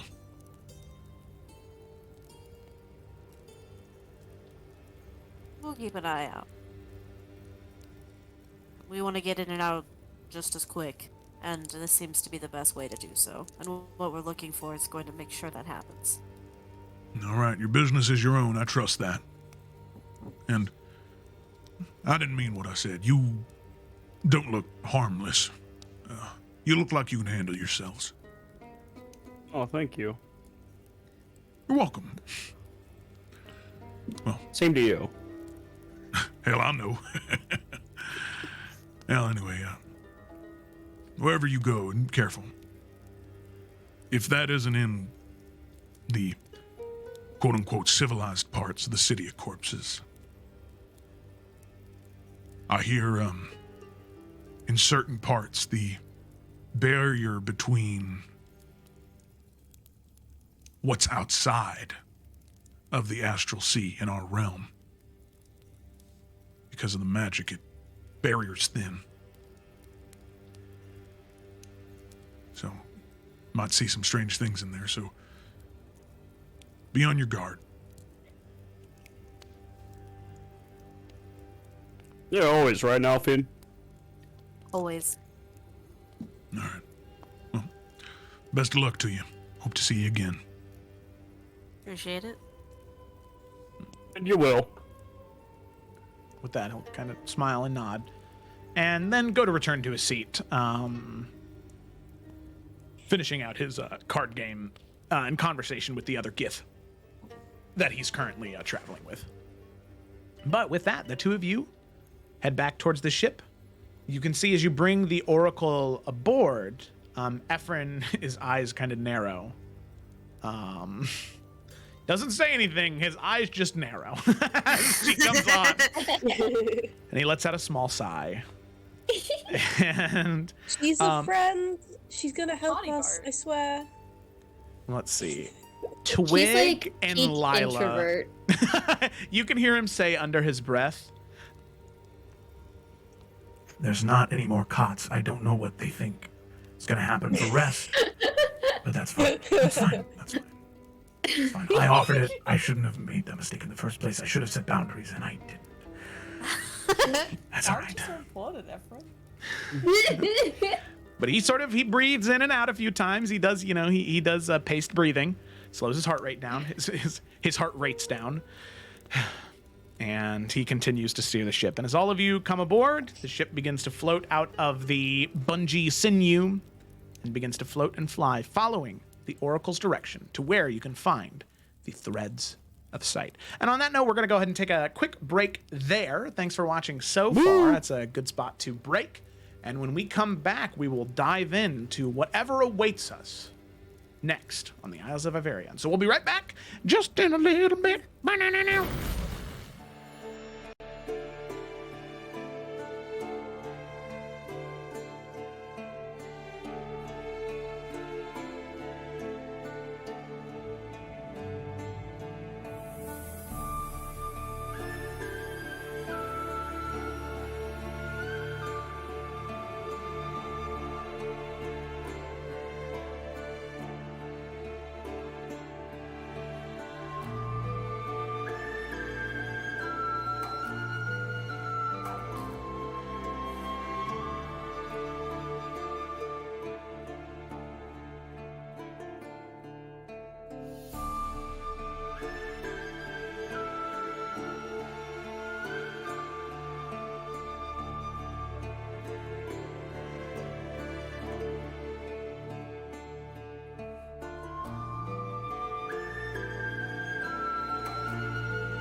hearts long have yearned for your tender caress, to bind our fortunes. Damn what the stars are, rend my heart open, then your love profess, a winding, weaving fate to which we both atone. You flee, my dream come the morning, your scent, berries tart, lilac sweet, to dream of raven locks and twisted stormy, of violet eyes glistening as you weep. The wolf I will follow into the storm, to find your heart, its passion displaced by our ever-growing, hardening into stone amidst the cold. We're back. We're going to dive back into our session here. So, picking up where we left off, our group of adventurers leaves behind the Isle of Renesari in favor of wherever the Oracle, this Oracle from Lemnos, a city within the nation of Thrall in the material plane, will lead them.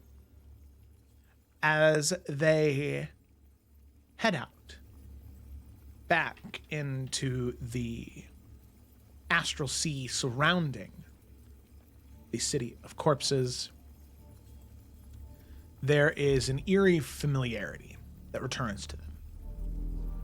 The Isle of Renesari was a brief respite from the corruption and decomposition that surrounds the rest of the city of corpses. I will say, though, something that you didn't notice upon your initial investigation, since you had a very narrow, straight back and forth journey on the Isle of Renesari, you do notice one thing that you are very sad that you didn't see before. Being so caught up in your quest, you can see that the plasmoids do not travel alone.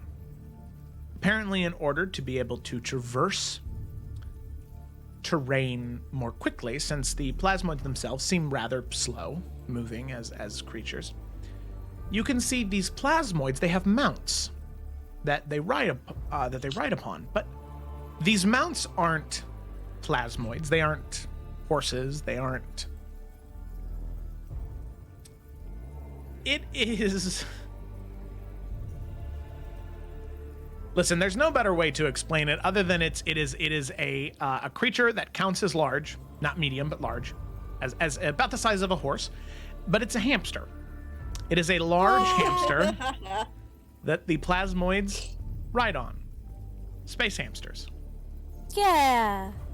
Space hamsters. Need a picture. That's amazing. Space I wish hamsters. for one. Yeah. Woo! They're literally just big ass hamsters. Well, The definition of friend shape. Look at that boy. fun fact about space hamsters is this is actually where hamsters come from. Sure. According to D&D lore, there is a wizard somewhere in the astral sea who takes space hamsters and shrinks them down to tiny and then sends them to the material plane. That's where they all come from. This one Hey, guy. Question that has no bearing on anything. Don't even worry about it. What's its challenge rating? A quarter. Hell yeah. 11 AC, 22 hit points. I could summon 8 of them. Oh my It is God. so a giant space hamster is a beast. So yes, you could. However, there are some of these. Ride them into battle. There are some of these space hamsters that are actually the ones that are shrunk down are a little bit more. They're not nearly as hardy, but they're a little bit more ferocious in terms of their ability to hurt. Because space hamsters that have been shrunk down that haven't been sent to the material plane, they have this ability called go for the eyes. Just Oh my god. which use your imagination. I don't want to. I don't want to see it. Okay, I'll summon one. Use whatever the shit that is. It's, Gorge out people's eyes. it's really funny that, well, a giant hamster is considered a large beast, but a space hamster is considered a tiny monstrosity, which... Oh my god. I love it. Oh, I forgot about that. According, the wizard initially called them miniature giant space hamsters. As opposed to just space hamsters. Because they're called giant space hamsters, so when he shrunk them, he called them miniature giant space hamsters. Oh I hate everything. The real question is, why were the original ones called giant in the first place? Wouldn't they just be space hamsters? Hey, Like, man. Giant in comparison to what, you know? It's like saying, hey, that's a giant giraffe. It's different than fucking what? I love it. Anyway, so you see that as you're flying away. Yes. Okay. So, as you're flying about, you can see the Oracle is guiding Ephron to the best of her ability in the direction that she senses it, wherever this thread is. Ephron doing the best of his ability to navigate throughout the chains and corpses of the city, the cities that surrounds you. However, as the Oracle is guiding Ephron, Yorick, you begin to feel this creeping up your spine. And the creeping manifests to a whisper at the back of your head.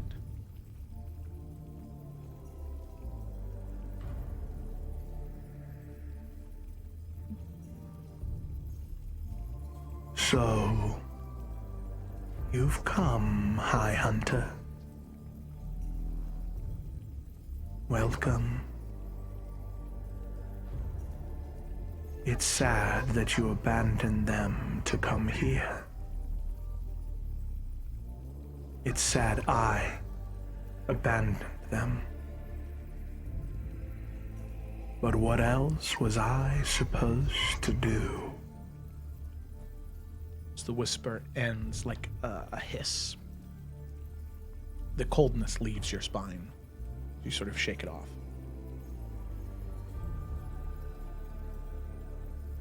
Did it just seem like a general voice in York's head, or did it feel like it was coming from any sort of a specific direction?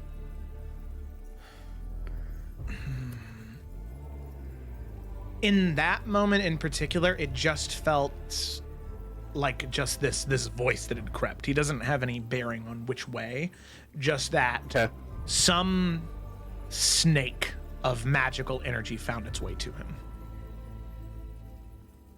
Okay. I think he was kind of leaning over the rail, just kind of like in thought, and he just kind of like clutches his arm and just kind of like squeezes for a little bit, but he kind of just remains quiet and doesn't say anything. Okay. Alrighty. So, as all of you make your way on aboard the Valkyrie, you can see eventually the Oracle does raise up her hand and tell Ephron to stop. And you can see where he stops. You are... Oh, God, I'm going to sneeze. No, I'm not. Okay. You can see that from where you are, there is this almost porous skin that you can see. You're unsure of where you are on this corpse, but you can see that whatever creatures make their home in here, they have torn through flesh and rot in order to make these cavernous holes. And you can see there is just this magical energy that pours out like lava flowing from a volcano. It is warm, and it is... It smells like rotting flesh. Not necessarily to a negative mechanical effect, but it is definitely something that is incredibly noticeable and hard to ignore, emanating from this form. And as she raises up her hand, she points towards the hole that's closest and says,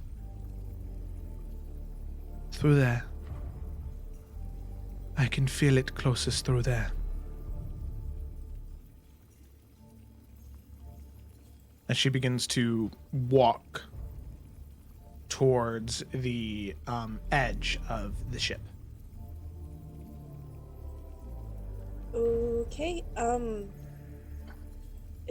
is it really close, or once we go through there, do we still have to navigate to it? What I'm saying is, do you need to come with us, or should you stay here? I don't know how you'll fare in some kind of combat if something happens. It is still a distance away, I can feel, but it is close. I don't know exactly, but I can feel it. I can sense it. Okay, I guess we're getting off here then. Very well. Let me make your journey easier on you. I'm not going to stay here since none of the constructs are here. We're leaving ourselves wide open to attack. Take this. As he hands you the same device that you had used to get aboard the frozen ship, he hands the small disc to, we'll say, to Lila, just because you've been the one using the orrery and he's more comfortable with you holding his magical artifacts. Fair enough. Especially since you know this one has a similar connection that you have to your breastplate with teleportation magic. And he takes it and he throws it down on the bow of the ship and he says, Whenever you're ready to leave, throw that down on the ground. It will only take a moment, but it will get you out of there, and it'll bring you back to the ship. Till then, I'm going to go back to the port within the Isle of Renaissari. Good luck. Lila's nodding. She also has plugged her nose because of the rotten, stench smell, and she's like, "Gotcha. No worries. Safe with me." She turns around to everyone else. The smell, I never got used to it when I smelled of rotting flesh, so this is still disgusting. Why did you smell of rotting flesh? Lots of changes happened to me when I first joined this group. I'm just gonna let you know. It's in the past Oh. now. We got by that. You didn't smell of rotting flesh forever. Too long. But anyway, are we ready? Let's go. Yuri's also gonna just walk by Lila and use prestidigitation to create nice smells every now and again. So Lila has to breathe between trying not to. Appreciate you. Febreze spray as we walk forward. Little air freshener. The Pretty much. spritzer. Yeah. Okay. Let's go. Oh, All right. So if we're getting into this hole and we know that it's going to be somewhere in here and close, but not maybe too close. I'm also going to cast Summon Beast. I'm going to cast it at 4th level, just to have hopefully a little bit of support in case anything does come at us. And so yeah, just summon its land form. So a little lynx, cat with little deer antlers. Nice. I don't think Lila's gonna cast anything yet. But now I'm thinking about it. Oh shit. I just wanted to have it out before There you go. combat is essentially all that is. We rested since we rescued those people from the ship? Ooh, no. Okay, good to know. Then my mage armor should still... It's not been 8 hours, has it? No, I don't think so. Alright, cool. You Then my probably mage have armor is maybe... still- I'd say you maybe have an hour left. Nice. Okay, cool. Then we fine. Let's go. Okay, alrighty. Cool. So, you follow, guiding the Oracle throughout wherever she gestures and points to go. Following her direction. And as you make your way throughout these narrow, sticky caverns. The tunnels within the corpse of whatever long forgotten, long dead god this is. The smell of stench and rot. The feeling of decay coats you. You feel eyes looking at you, and something very unsettling staring at you. Something wanting to consume you. But as far as all of you can tell, you don't notice anything immediately. You don't see anything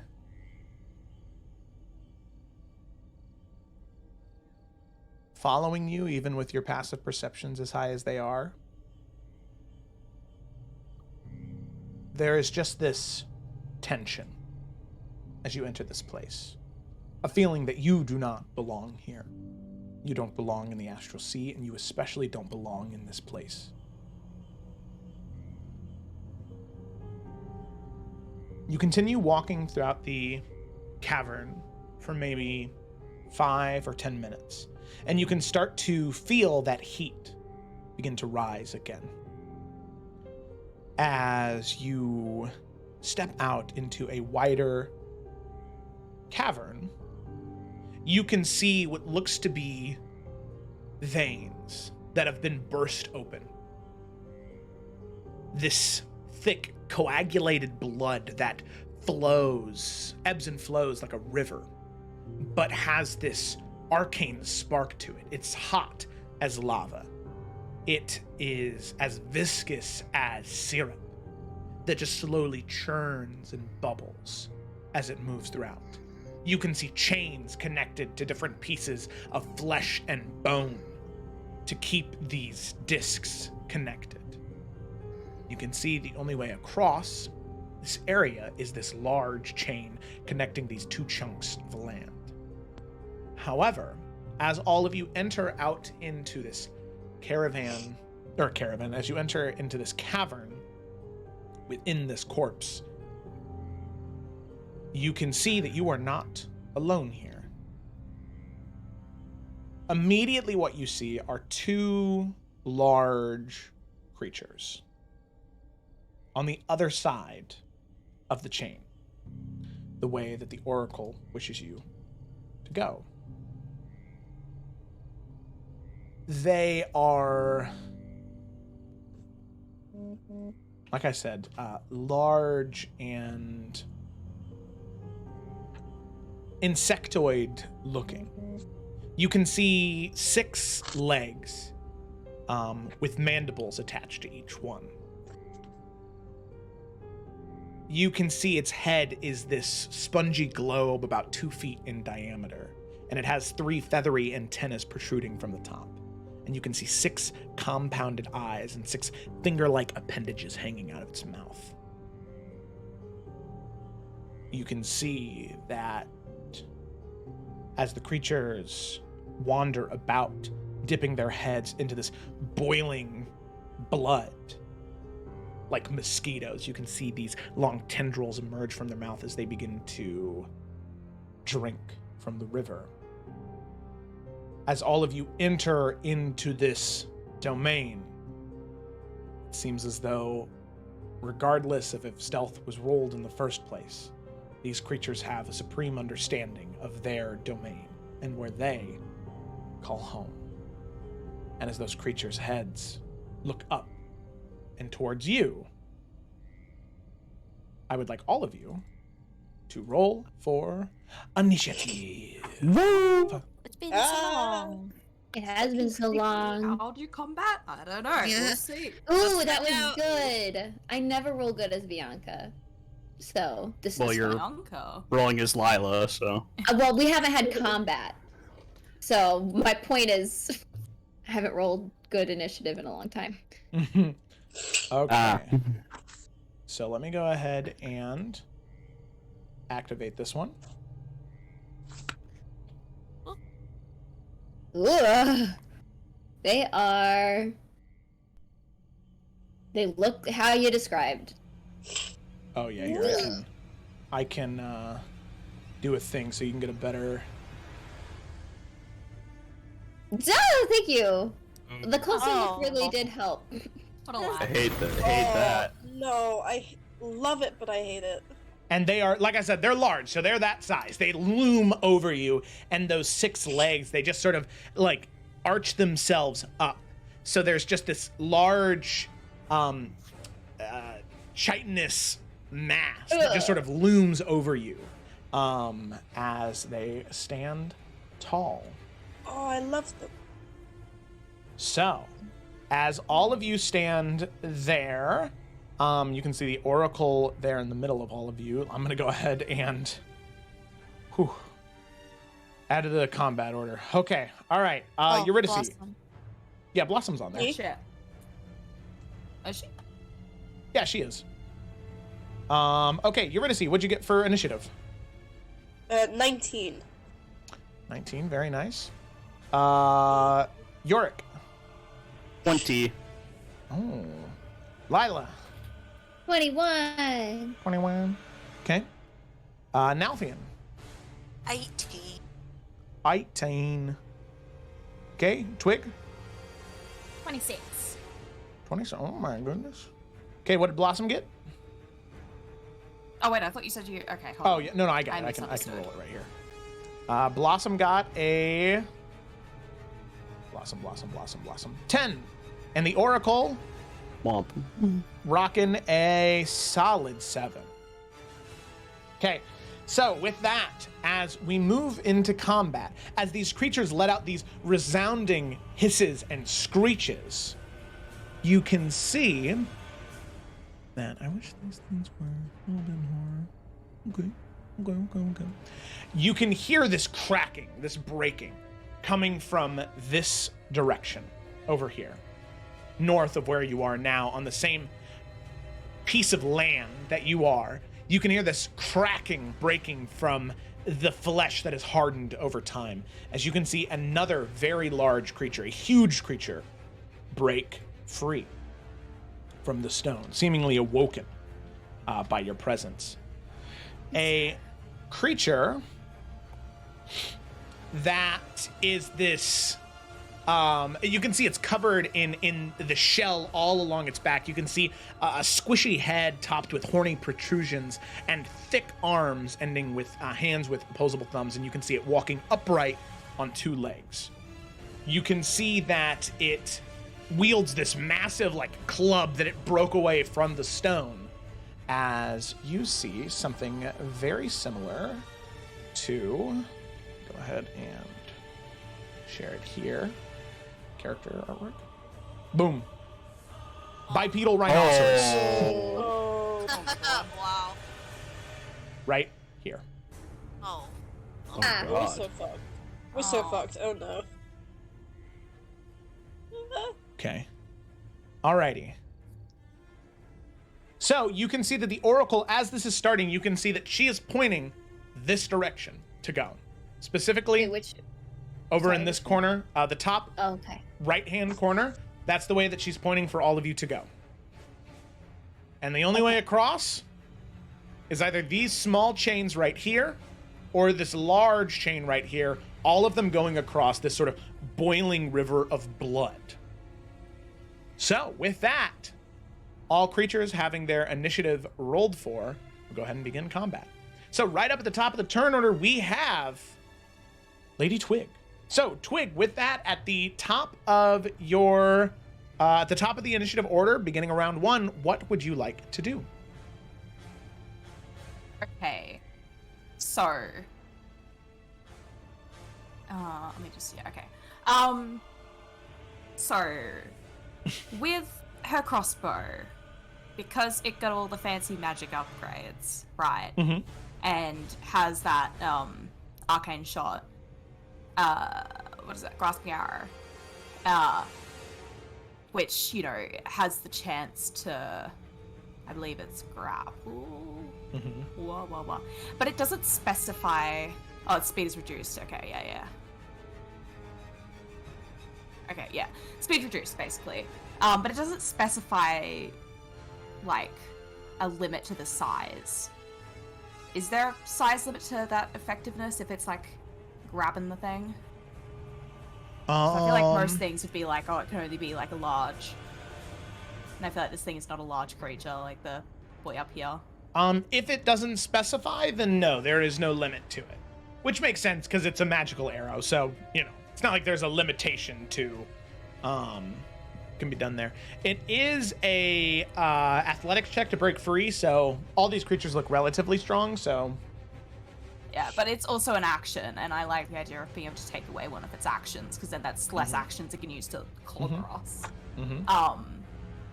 So, okay. So, with that information, I don't remember how anything works, so please bear with me. Okay, I'm gonna take my shots at it. That's a 22 for that first one. Against which one? Against the large creature Against up top? Big boy up here. Okay, big boy. Yeah. Okay, you said at 21? At 22. 22, that hits. Okay, I'm just gonna roll things in here to make it easy for me. And then that's using the grasping arrow, which takes an extra 2d6 poison to it. And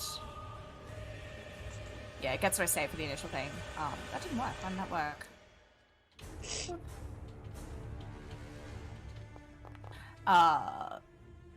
So that's 19, unless it has poison resistances. I don't know if it does. Poison resistances. Nope. Okay. So 19 points of damage total? Yes, and it will take 2d6 slashing the first time on each turn that it moves more than 1 foot. But it does have that strength save if it wishes. Okay, so that's the first shot. Second shot. Well, that was a nat 1, so that's very sad. But then for Dreaded Ambush, I get that extra attack from that. And that was Wait a a minute, nat 20. Okay. And so, and that's double dice. Yeah, that's how that works. No, you max out one of the dies, and then you don't have to roll for that one. So you roll for one, but then you max out the other. Oh, wait a second. I'm sorry. okay. I'll be right back. Is everything? Let me not yell in your guys' ear. Well, I'll just quickly.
Hello, we're back. So incredibly sorry about that. I was not expecting that from our food delivery person. Anyway, let's go ahead and dive back in. So sorry for the interruption. Twig, you do your 19 points of damage, and then you got a natural 20. Yes. Yes. So that is 25 damage on that one. 25 damage on that one. All right. And Yes, then and you're using then- the grasping arrow? Yeah, so that's well, the first one included the grasping damage. Okay. So that was part of that 19. And then the 25 is from the dreaded. Okay. And so yes. Which I'm just realizing, was that only 2 attacks? I feel like oh yeah, because I rolled in that one as well. Yeah, that is 3 attacks, okay. And then since the summon beast goes at the end of my initiative, it can't really get too far, and so it's just gonna kind of start to make its way over here, assuming that we're gonna be crossing the chain. Okay. Alrighty. And Prickle actually, because she still has her own movement. Should I start crossing the chain? That feels like a dangerous thing to do. I'm not gonna do that. Texas would go with it. Okay. Standing here, just like, yeah, getting ready. Okay. Alrighty. Sounds good. All right. That is the end of Lady Twig's turn. Twig. Next up, Lila. Well, I was looking at the next up Me. as I was saying. There we go. Okay. Lady twag. Lady Lady Twig. Okay, well, Lila. Okay, Joe, do you remember? And I can look through my old notes because I wrote it down. I realized we didn't add the wings to my character sheet. At least I can't find them. Do you remember if it was a bonus action or an action? I think it might have been a bonus because I remember being shitty about the fact that it's an action for me. And that's why I think that I remember this. decided to make it an action because Yeah, just you to did maintain the change balance. Yeah, I think it was a bonus action. I changed it to an action. So salad. I added okay. it to my to-do list. So add wings to Lila's sheet. I got it. Okay, yeah. So we can have the official rules. Okay, perfect. Well, she's not going to do that right now. She is Okay. going to begin to cast Summon Celestial. How I imagine the Celestial looks is like star matter coming together and forming a like very tall, very like fit, like angelic, I guess, figure. But it looks like space matter instead of like classic angel with halo and wings and all that. And I think it'll be on a Avenger, not the Defender one. And I'm casting it at just at regular 5th level, so there's no extra like bonuses to stuff or anything. Just a classic Celestial. And she's going to ask it to, or demand it, whatever, however, say it should attack the big boy Braxit tangled thing. So she'll direct it that way and say, handle it, basically. So that we, as a team, can go handle crossing the bridge and the other two. Okay. That's the plan. And that is, so you can summon it. So is it summoned over here by it? It says 90 feet, so I guess I would summon it over by it. I guess, yeah. Thanks. Okay. Okay. And Its then speed is 30 feet, fly 40 feet. okay. And then what size is it? Is it just medium? Large. Okay. All right. Well, cool. That doesn't make an impact on how big its token is then. That's good. Okay. All right. Cool. So it is there. This is the closest thing I had. It's a swirling mass of stars, and you can just imagine the person there. Beautiful. Beautiful. Okay, so it technically goes right immediately after my turn. Like, we're on the same initiative, but I go first. Okay. Now, I don't think there's anything else I should or can do right now besides also prepare to cross the bridge. She's probably gonna fly. She just can't right now. So I think she'll get over here by Twig, assuming they might be the last two to make it over on that side. So she might get ready to like pick Twig up for her next turn. But otherwise, sending off the Celestial is what she's doing now. Mm-hmm. So that'll end her portion of the turn. But on the Celestial's turn, it says, can attack. I think it was. Oh my gosh, I missed it. Multi-attack. The Celestial makes a number of attacks equal to half the spell's level rounded down. So if I cast it at 5th level, it has 2 attacks, correct? Correct. Yep. Okay. So the Avenger, so they can either do Healing Touch or Radiant Bow. So I guess it's doing Radiant Bow. Ranged weapon. Well, why the fuck is it up on there? I don't know. Maybe he can back up. But You got it. he doesn't have to be right on it, I guess. Attack here. Is there a way I can copy and paste this? Copy. I just want to like send in the chat what I'm reading for his little attack. Come on. That kind of worked. Yeah. Ranged weapon attack, spell attack modifier to hit. Okay, so my spell attack modifier is... Where is it? Am I blind? I have not looked at a character sheet in forever. Where the fuck? Oh, there it is. Is +9. Okay, cool. So it'll make 2 of the Radiant Bow attacks. Which, Nice. So I guess I just roll a d20, which Plus will 9. be +9. Mhm. Okay, that makes sense. Oh my god. This angel sucks! Okay. It's a miss. That's a fucking miss from the angel! Okay. That was 2 of them. I don't know why. Let me So just roll a regular. I'm okay. sorry. I'm sorry. Ignore that. I don't know why Okay. it did 2. Okay, yay! Okay. The first one would have been a hit anyway, but yeah, we'll take the 19 Okay, for a, sorry, I didn't. for a there we go. 28. Okay.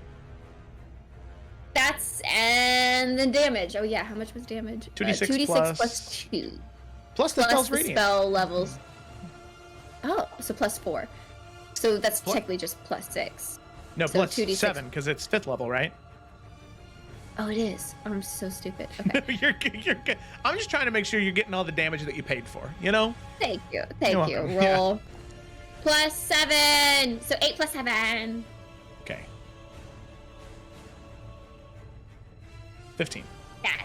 That's its turn. Okay. Just at a nice healthy distance away from the creature, but still fighting it. Alrighty. Yorick. It's your turn. All right. Yorick's gonna lead the way on the chain. Is there a mechanic for crossing the chain, or do I just move? No, it's big enough for you to walk across, even for somebody that might not nearly be as like, for someone who's not nearly as dexterous as your average bear. You can still cross it. It's just the only time that it becomes an issue is when somebody tries to knock you off it. Gotcha. Okay, well, we're gonna move. Why can I not move Yorick? Are you using the measurement tool? No, I clicked select token. Try again. What? Was there we go. That was weird. Alright, then. So that's 30 feet. Mm-hmm. And then he's gonna dash because standing on this chain seems like a terrible idea. Makes you say that? He's just and he's just gonna run right there. And he's going to bonus action ignite the black fire maul with a steel. Nice. Yeah, and that will be it since he dashed. Okay. Alrighty. The flame emerges. Alrighty. You're at a sea.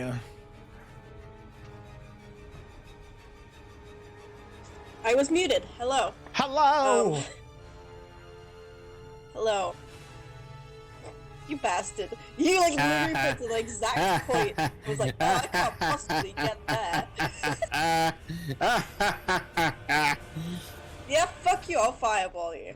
Do it. Okay, alright. You're I just gonna should try cast a powerful fireball. spell. Nah, fuck you. Fireball is happening right here. She's gonna go.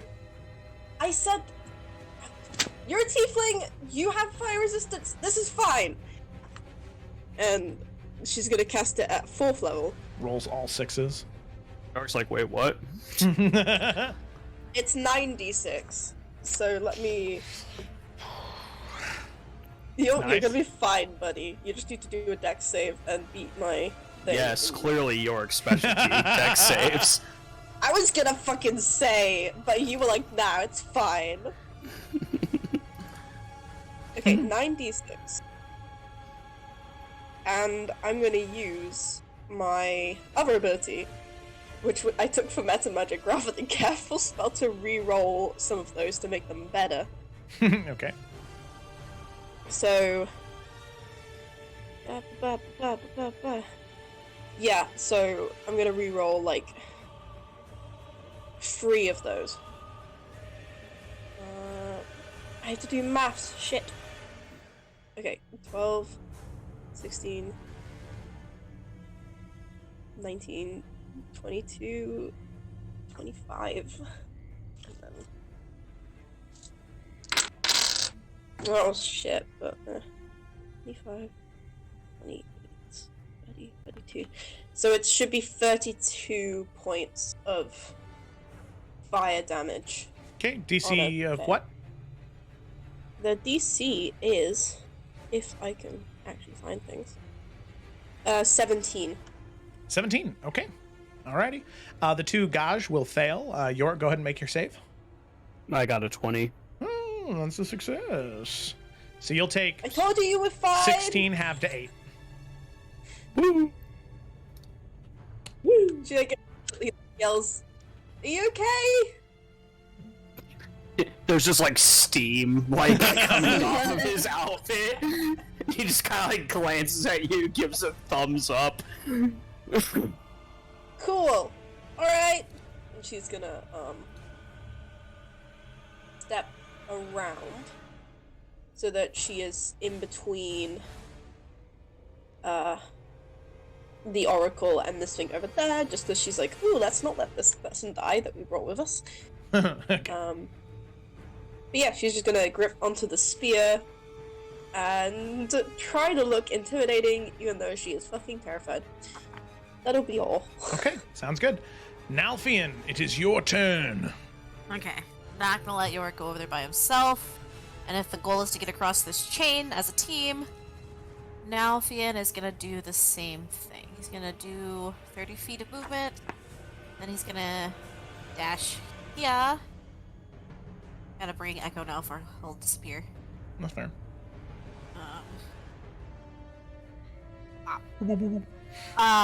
Bonus action. Was because I have 2 weapon fighting. I'm gonna stab with my dagger. Okay. Stab. Ooh, okay, I'll take it. Natural 20 as we start off. Spicy. Okay, with the dagger. Wow. Here's the damage, and then I max out one of them. No, all the dice that's used. So it would be 4 plus, so 24 points of damage total. Okay. And then I'm going to unleash incarnation, so that way my echo can make, and then oh yes, okay, yeah. Whenever you make it, okay, cool. Oh well, this is. Can I do this? It says whenever I take the attack action. Oh, then no. No, yeah, okay, I didn't think so. Because that was a bonus attack. Well, I had a boost to get over here, so now I'm here. And that's all I can do. Okay. Alrighty. So you are now over there with Yorick. You have one of the Gaj in front of you, one behind you. Actually, Oh. JK, this is scary. I'm gonna accent surge now. Okay. Just so I can at least do something a little bit more than that. So that means I can take an additional action on my turn. So does that mean I can attack 3 times? Yeah, you can attack action, attack twice, and then you can... Oh, you can attack... That's right, because you're level 11. So you can attack 3 times, and you can unleash Incarnation for 4 attacks total. Alright. This wasn't for naught. Okay, I gotta do math again. Oh gosh. 28 for the first one. That hits. Okay. Ignore that. That was the dagger, not the sword. What? Oopsie poopsie. And I'll delete it. let's not forget Dawn's Wrath, because I sure did. Second attack. That was a 22. That hits. Pop. That is Oh. also a 22. Okay, that hits as well.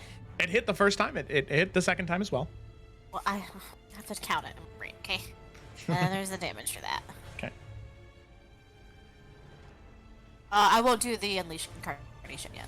Okay. Because as you cut into it with that much damage, finishing out your third attack, slicing and dicing into the creature, you can see just mandible after mandible being removed and cut off. Eventually, the creature does fall down dead onto the ground. Oh, yeah. That was the end of his turn. Okie dokie. Alrighty. Fist bump. Hell So yeah, with man. that, we move on to the gauge that has not gone yet. Oh. It is going to run up right here. And Nalfian, seeing what you just did, That's fair. it is going to make one mandible attack against you. So that's going to be an attack. Normal. That is going to be 21 to hit. Yes. Okay. 6 points of damage, and I need you to make a... Oh, you are grappled. You just are grappled. Okay, cool. If I can... Grappled. Where's it at? Purple Grapple. hand. Grappled. Hello? Question mark? Oh, wait. Wrong grappled. There we go. He's so Grappled. grappled Okay. by the little creature. He's not so little. And then, Nalfian, as you are grappled, you can see all of these creatures have some type of weird change or manifestation to them. Where this isn't a beast or some type of monstrosity, you can tell that due to its abstract and disturbing nature, this creature is an aberration. And as those mandibles with eyes at the top, they come down and not the mandibles, but these antennas, they end up sort of grabbing on and sticking to your forehead as the creature's going to attempt to paralyze you. I need you to make a wisdom saving shit. throw. Okay. Yikes. What do I add to my You do wisdom? get plus 4 to this, I believe, right, Yorick? Or plus 3? Yep. No, three. Oh. Three. Plus 3, sorry. okay. Oh, thank God. Okay. Plus 3? Okay. Plus Well, 3, yeah. okay, dirty 20. I don't get to add anything else to that. Okay, with a dirty 20, that is enough that is enough to succeed, as the creature still has you grappled, but you can see it discharges that magic into your brain, and you can feel like it was trying to scramble your brain and freeze you in place through paralysis. But luckily, you are able to resist the effect. That is it for its turn. Then we have the Braxat. Angel in front of it. It like lumbers forward. You can see its movement speed is reduced, but it's still going to attack. Actually.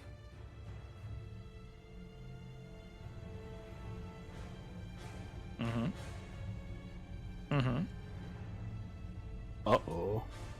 Okay, not yet. It is going to make 2 great club attacks. Okay. Wait, sorry, did it move? Yeah.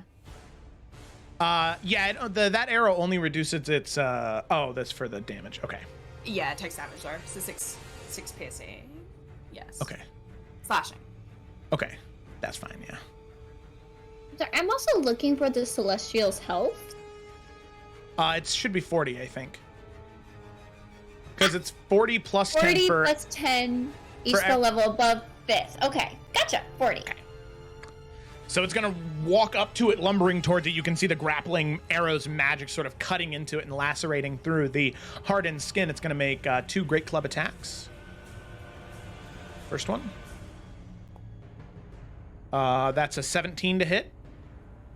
That does. And that is 26 points of bludgeoning damage on the first one. Oh boy. That's Oh, not boy. good. And then that's a 29 on the second one. And Oh, that does hit. then that will be... I can. Do we want to send Blossom over there? Because she's got her shields on her thing. If we want to protect her. Well, For little her Blossom? her AC would have to end up Fire being support higher weapon than ideal. 29 to block it. Oh, does it? Okay, yeah. Okay. It's not an auto block. It's based off her AC. So it's only good if somebody's Okay. AC is lower than hers. Okay, I see. I see. So that will be 19 points of damage on the second one. Yeah, bye, Angel. Oh. Oh. That blood splatter. Okay, Sad. so it moved 10 feet.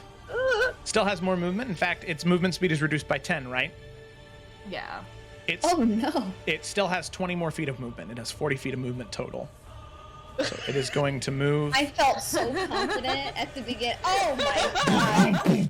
It is still incredibly there. How fast. you going? And you can see that there is this like green bile that is just sort of leaking out of its mouth that you hadn't yet seen before. And there's another very odd thing that you notice is that it's, while it was breaking out of the rock, you didn't see this, but you can see there is like this shimmer of purple and green that is sort of mixing around it. You're not exactly sure what that is, but the thing that you noticed about the angel is when it hit it, it would have typically pierced that type of material, but something about whatever is around this creature, given its nature being in the astral sea, seems to be protecting it in some way, shape, or form.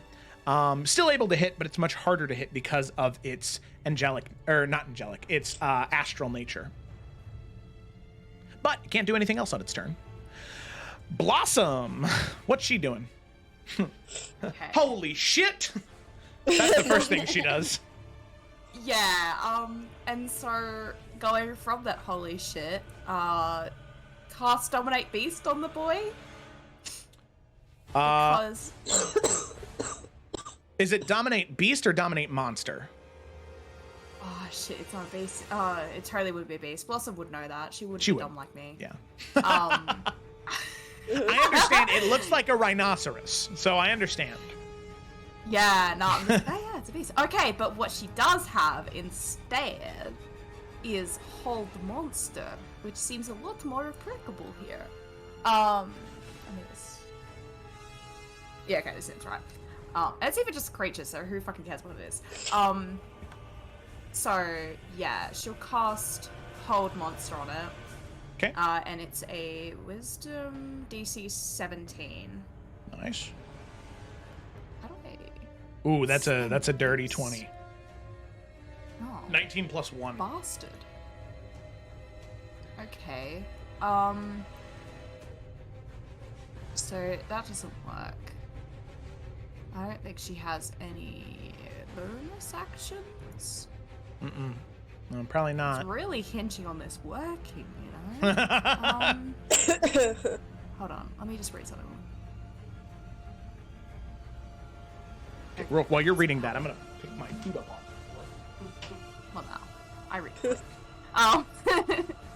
So she can't really do anything else. Sorry. So yeah, she doesn't have any bonuses or anything. So I imagine with it being right there, she'd just be priming herself to help defend Yuri, should it go for her and not Blossom. Mhm. Okay. Yeah. Alrighty. Sounds good. Then we come to the Oracle's turn. The Oracle, Bitch, run. she's going. 20 feet, Yeah. 30 feet. Dash is an Good. action. Oh, she's gonna run up there. There you go. Oh shit. Better than the alternative. She's gonna run through Echo now and hide in between. Well, no, she'll go right here. Sorry, she'll go right there. Run through Echo now, so that way she's away, because she can hear the creature. And she did say that she has like a limited range of 5 feet around her. So Imagine if the entire world was shrouded in shadow except for a 5-foot radius around you. That's what she sees Sounds terrible. all day, every day. Yeah. Okay. So she's gonna run right there, and she has nothing she can do. Then, oh boy, oh boy, oh boy. With the raucous noise and tearing of form from stone and screeching and slamming, you can see that it's awoken some other type of creature. As Twig and Lila, you notice that coming from around this area, you can see these incredibly small creatures, these tiny creatures, begin to burst from the ground, from what looked to have just been rocks. But you can see these, and I'll go ahead and share this. I don't like that it has a person on this, but that way you can understand the scale better. These like weird tendril-like creatures that have eyes sort of sprouting off them in smaller tendrils, and these like refined like stone tips as they burst out of the stone, and you can see several of them do that in this moment. In fact, there is one that bursts out right next to the beast. There is another one. Oh, sorry. Move out of the way. Bah. There we go. There's another one that bursts out right behind the creature right there. And then Yorick, you can see one burst out. Oh, get out of the way here. Right next to Nalvian, you can see this as well. You can see one burst out of the ground right next to your feet, as it just sort of as it sprouts out of the ground. Is that the sound it makes? I don't know. You just, yeah. Anyway. Okay, so it's gonna go then, and this immediately is not interested in. Since this one's already taken care of, this one is going to 10. They're so tiny. They are tiny creatures. It's going to begin like swerving on the ground like a garden snake and move towards Twig. Oh, gross.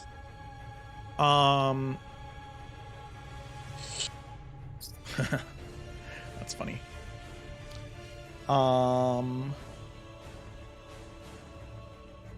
Okay.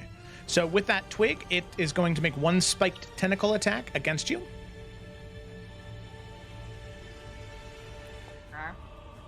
That is an 18 to hit.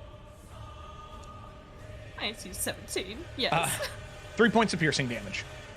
Oh, they're so annoying. Okay. That's okay. Okay. Take 3. It's the end of its turn. This one is going to attack your magical beast. Rude. Spike tentacle. Attack. 21 to hit. Oh my god, yeah. 2 points of damage. Okay. This Gaj is dead. Then we have this one that's right next to Nalfian. They're gonna bite me while I'm being grappled. Oh yeah, so but there's no advantage or anything. It just like I know. jumps, it just jumps like, on my toes. springs off the ground and tries to like pierce the bottom of your foot with its spike. So funny. That's a natural one. All right. Good laugh. It's trying its best. Takes it away. Yeah, I'll just accidentally kicks it. Squeaks. Oh. Okay. Then we have this one that is right by the Graxt, which is going to move over here to Eurydice and is going to attempt to pierce her. Attack. Go away. 15 Yeah. for 2 points of piercing damage. Oh, okay. All right, Twig, it's your turn. Okay. I'm not that bad that these things are more like fucking mosquitoes than anything. Okay, I'm less concerned. Seeing, I guess, big boy is real fucking close. Don't like it being so close. Going to just take 2 shots at it. And that is a 27. Hits. Boop. And, second attack she's gonna use is the brand. Oh, actually, do I have to? Is that on the damage? Yeah, okay, probably. I don't know if this is gonna hit, but that's a 17, and using the blazing bowstring on that as well. 17 does not hit, sadly. Okay. Let me just mark that off real quick. And okay. And then for bonus action, I am going to summon one of her spirit totems and going to this one that does a strength save to help out Nalfian. Oh no, it doesn't have my notes because I changed these things. I'm pretty sure it said hedgehog. So yeah, just a little spiritual hedgehog. She can summon it 60 feet away, which I think is all it covered, yeah. It's just centered on the little cluster over here, and it has a 20-foot radius, I believe.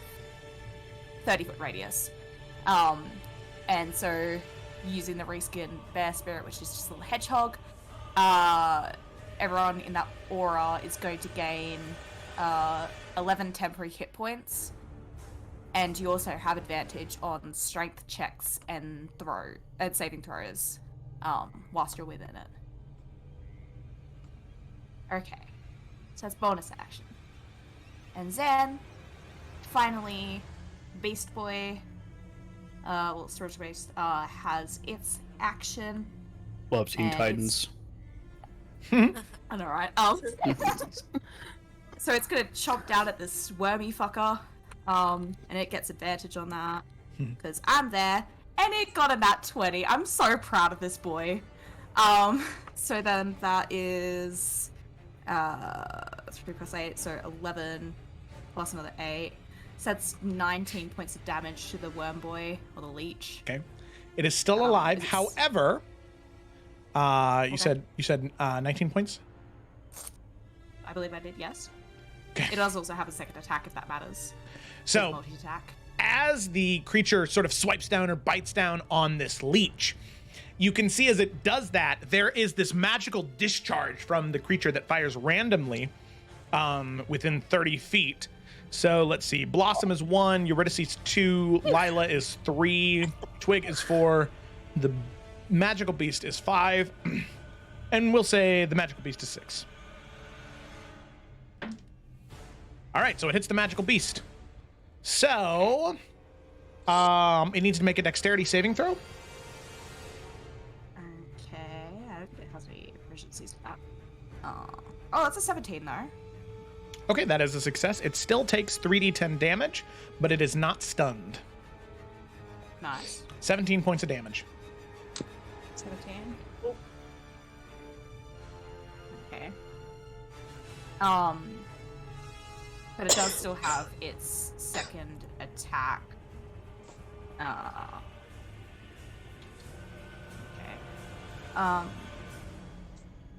Modifier. That's a 23 to hit. That hits. And, oh, sick nasty. That's another 16 points of damage to it. Okay. With that, the creature is dead. Hell yeah. It's ripped into that. Like, hands it like a little dog holding a rope, you know? Okay. Awesome. All right. The jammer leech has been destroyed. One of them, at least. And then I also realized Twig probably would have crossed, but that's okay now. We can wait till these things are dealt with. But the spiritual base will move up to where these people are. Mm-hmm. Moving on to the next target. Yeah, that is Okay. turn. Alrighty, Lila, it's your turn. Hey, change of plans. We doing Spirit Guardians. So yeah, that's what she'll do. She'll cast Spirit Guardians. Just at 3rd level. Well, yeah, Radiant. Okay. So I can't remember. I think it should drop. Maybe it didn't. Does it do initial damage and then after it's still in? Hold on. Why can't I find it anymore? Spirit Guardians, where'd you go? Spirits. 15 feet. So for an affected creature's speed is halved in this area, and when the creature enters the area for the first time on a turn or start of its turn there, it must make a wisdom saving throw. On a failed save. Okay, then it's the damage. Okay, so the little leech and the big guy should have to take damage since this is... Oh, wait. Is it on my turn or their turn? It might have to be at the beginning of their turns. Never mind. I'm so sorry. But it's out there. An affected creature's speed is half in the area, and when the creature enters the area for the first time or on a turn. Oh, wait, so no, it sounds like it would take it now. Yeah. Okay. So they need to make wisdom saves, and then we can just use the damage that was rolled, the 3d8. 12. Got it. So that is wisdom saves? Yeah. DC 17? Yep, DC 17. Okay. Oh, yes, sorry. The I was Jammer like, yep. Leech fails. 12. Wisdom save. Saving throw. Normal.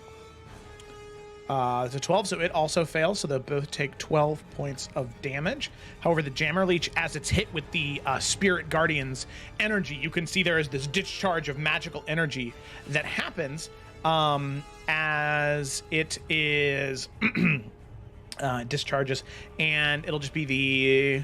Oh, well, actually, it'll be 1 for Eurydice, 2 for Blossom, 3 for Lila, 4 for Twig, so we'll roll a d4. 2. Blossom. Sorry, Blossom. So Blossom needs to make a... What did I say it was? A saving throw. She needs to make a dexterity saving throw.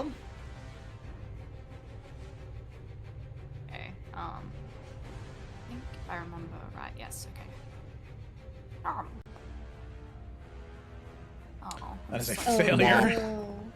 And Blossom will take 11 points of force damage, and she is stunned until the end of this creature's next turn. Where be stunned? Invisible?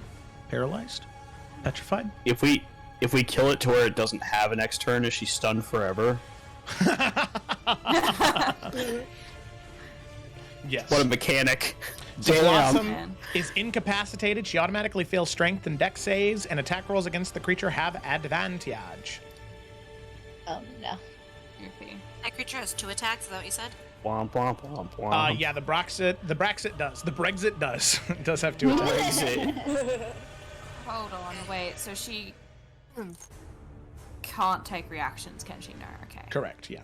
She is incapacitated. Bullshit. Thought I could get her out of there. I cannot. I can get rid of 1 attack, but I can't help with the second. Okay, all right. Oh, and then there's one more creature over here, Lila, that needs to make the save. What? Did I miss it? They're so teeny tiny. Yeah, he's right here. Oh my gosh, it's literally right next to it. Oh, okay. shit, there's another one. Little Yeah, I baby totally boy over missed here. it too. It was like under the... The one right next to Twig, yeah. Yeah. It was like Okay. under the... So fucking your small, I didn't notice. animal. Wisdom save, it is going to fail. And then it will also magical discharge. So same thing. Oh my god. That is a 4 for What fucks Twig. us? Oh Yes, no. what fucks... Wait, Twig, no, I'm do better. wise. This is okay, right? So make a no, it's a dex save. But you're also you're okay, dexy I'm also as well. Dexy. What is my modifier? This is a real good question. Oh yeah, +9. Hell yeah. That's a 22. 22, that's a success. You still take 13 points of force damage, but you are not stunned. Sorry, what was that? 13 or 14? 13. 13 damagey doos. And then it Yee. takes 12 points from the Doomahickey. Yep. Okay. Alrighty, is that it, Lila? That would be it? Yo, Rick, it's your turn. All right. We're just going to launch 2 attacks on this thing to try and kill it, so let's go Nalfian. Bonk. Okay, well, that's a nat 20, so this is going to be a lot. Jesus. That's a big old bonk you got there. Do I throw a smite down? No, we'll save that. But yeah, so... This is... Okay, so hang on. 2d6 plus 2d6 plus 6. Okay, hang on. Let me just roll this and see. Okay, hang on. Let's see here. Da-da-da. Oh my gosh. Okay, hang on. This is huge.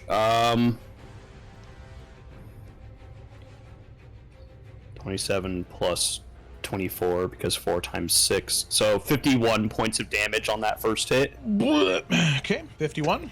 It's a good chunk of damage. Oh my god. All right, and we're gonna swing at it one more time.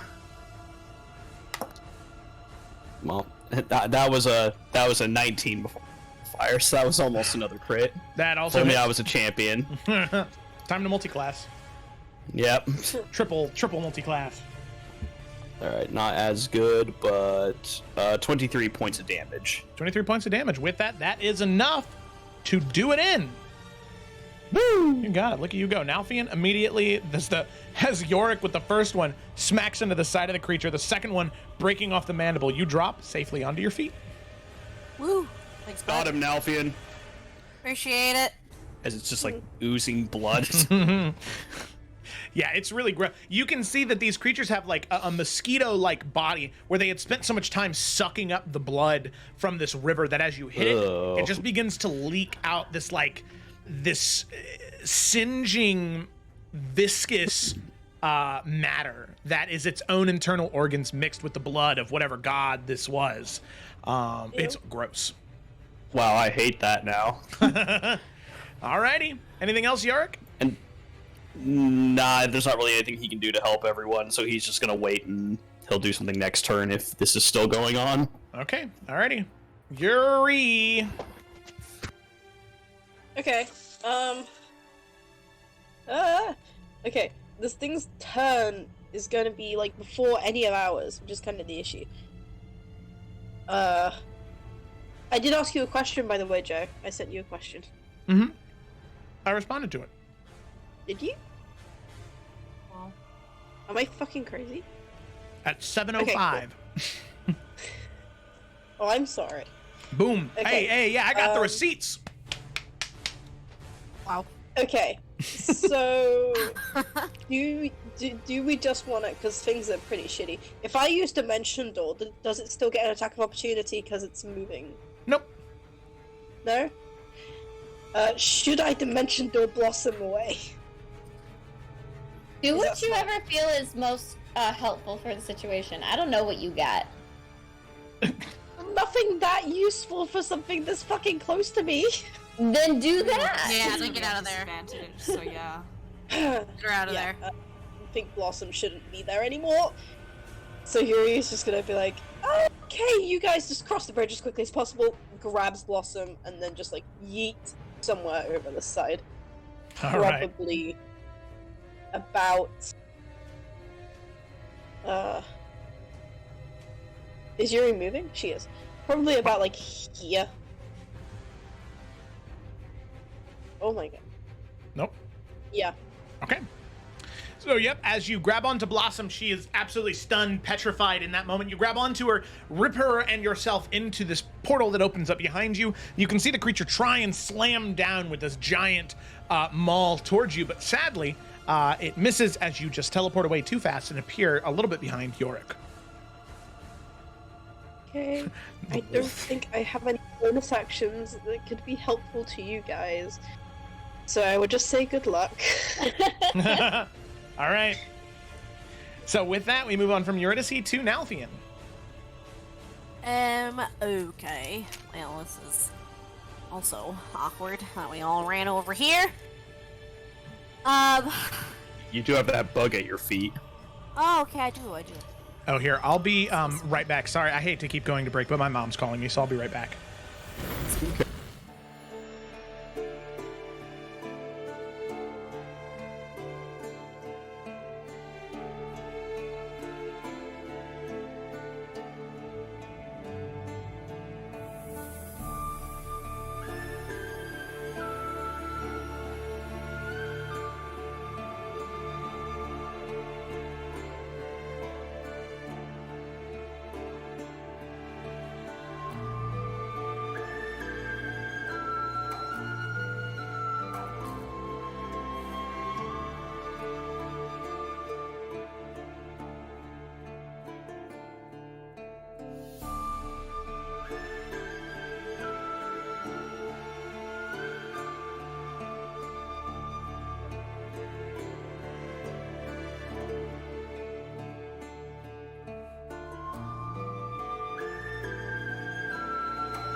Woo! You Here we good? go. Hello, we're back. I'm good. Let's do it.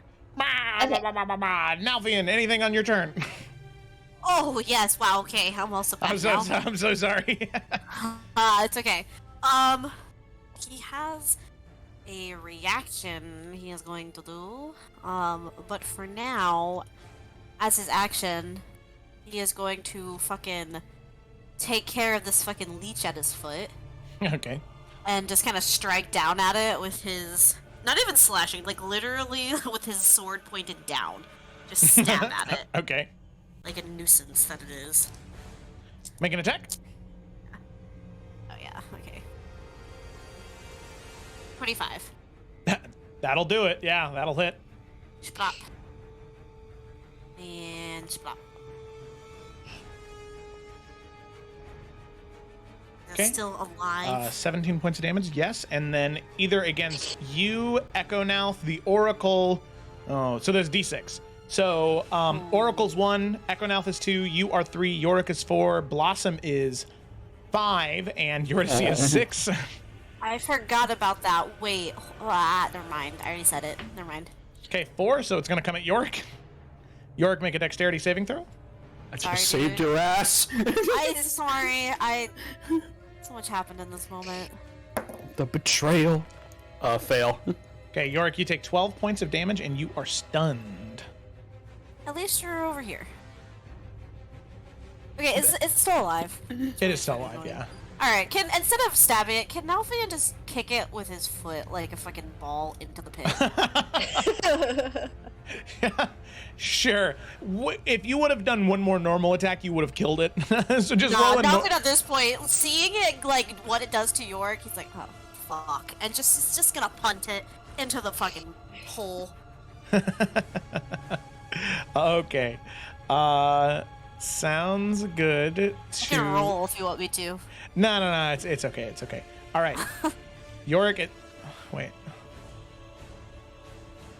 Where's the right stunned at? There it is. Okay. So, Yorick, you are stunned as the beam comes out and the magical discharge hits you in the chest. You can feel yourself freeze up a little bit, but you can see out of the corner of your eye, Nalfian, out of frustration, just kick the creature into the lava pit as it dies. York gives Nalfian a look like you couldn't have done that the first time. I didn't think of it until now. York gives the look like fair. It's my dependent intelligence. Okay. All right, anything else? He's gonna prudently get a reaction ready, but other than that, no, because we don't want to go back across the chain. Okay. Alrighty, then we come to the Bragsat's turn. Oh, what the hell? Oh, he takes the damage from the thing. Did he already take? Guardians? Did he already take the damage? No. Okay. All right. So He rolls again. Yeah, he failed with a 9. So that is Nice. he's gonna take 16 damage. Wait, did it roll the damage again? Did he take the damage again? Did it? I didn't roll it. I can roll it. Yeah, go ahead and roll it. Was it 3 something? 3D something? Why can't 3d8. I find it? 3D8. Cool. 3, 2, 3, 4. Damn, Oh, I wish you wow. said we should have stuck with the 16. Okay, 9 points of damage at the start of its turn. And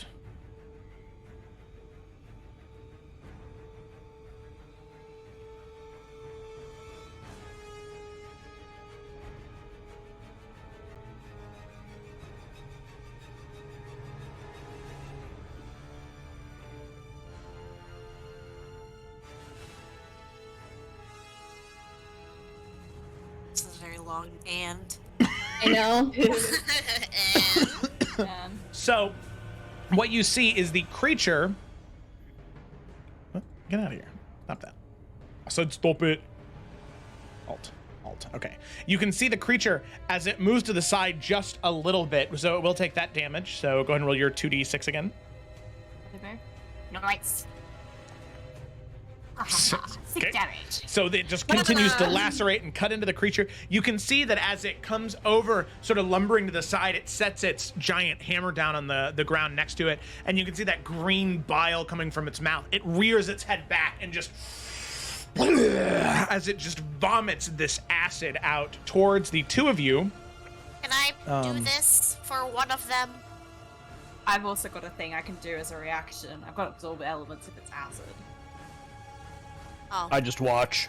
then I'll do nothing. Well, I mean, I will Lila's still also in it. do You can help nothing her. but take it. I'll claim Lila. Okay, I will say you can sacrifice Nalfian to give Lila advantage on the save, because it seems like this is for like a targeted attack and this is an AoE, but I'll say you can give Lila advantage. I'm sorry. You don't need to Hi. apologize. I appreciate. Bah. I just wanted to use a cool new thing. Yeah, exactly. So Nalfian appears in front of you, Lila, as the acid comes raining down on you and Twig, as it luckily gives you advantage on the save. So I need both of you to make Constitution saving throws. I was gonna say With yeah. advantage. Wow. That was cocked. Advantage. That was not great. Roll. Okay, 9. Oh, that's Oh, 10 for thank Twig. God for that advantage. My other one was a 2. Holy shit. Good, okay. Twig, what was yours? 10. Ooh, yeah, But that's she a failure. is resistant thanks to absorb elements. Okay, so Lila, you will. So both of you will take the same amount of damage, which is 13 points of damage. Cool. I'll go ahead and delete the template here. The jammer leech fell into the radius and it's dead. Okay. Oh my God, that's funny. That is its action, though, so it cannot do that again, but it is just going to move closer up to the two of you. Hi. Okay. Okay. What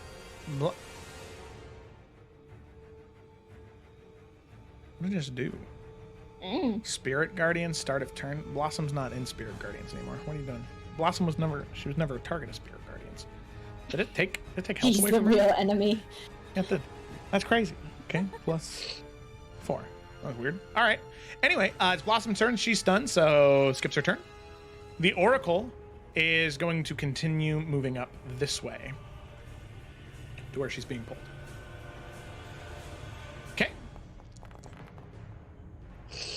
Jammer Leech, dead. This one's turn. Go ahead and roll your Spirit Guardians damage. Yes.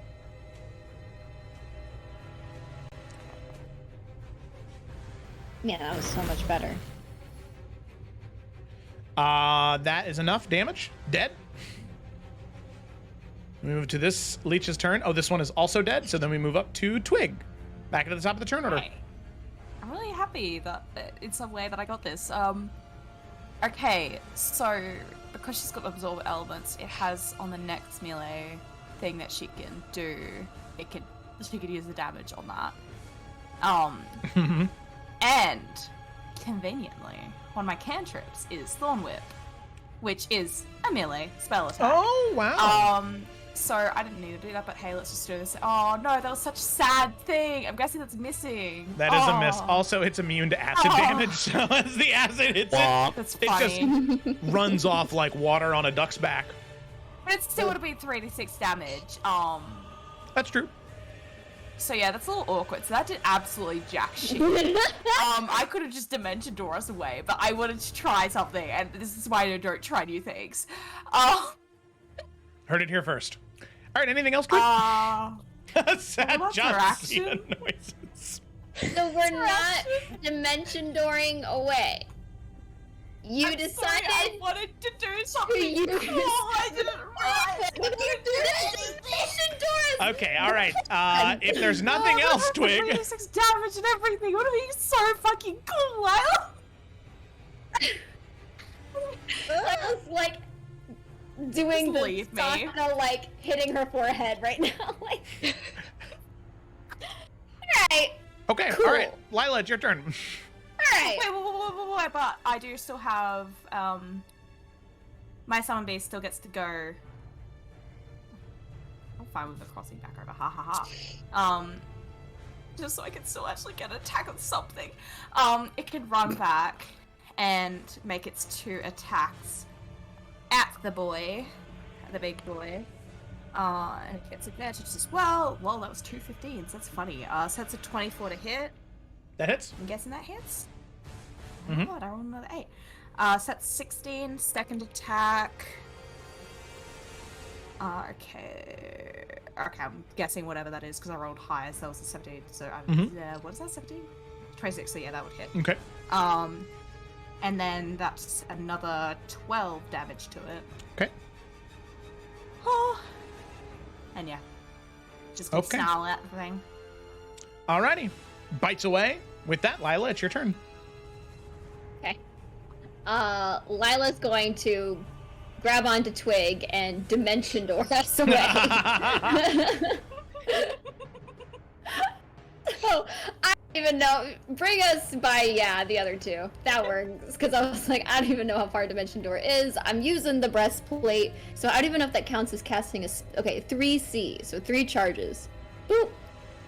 Use the cast. 3 charges. So I think it worked. Yeah, I'm putting it in the chat. Okay, sweet. Twice, actually. All right. I hope it... Oh, I did not want to use 3. I didn't want to use 6 charges. How did you keep track of the charges? And how do I know when it recharges? It should say on the item that it recharges at dawn and number like a D something plus something. Okay. I'll take a look during downtime. Okay. It says I have 5 still. Did I start with 5 charges? No. So Okay. yeah, So yeah, it says that right up at the top there, Dimension Door is 3 charges, so it would take up 3 charges right there. Okay. So I have 2 charges left. Yeah. Cool. And you should get a D4 every turn of charges. Or a D4 every long rest.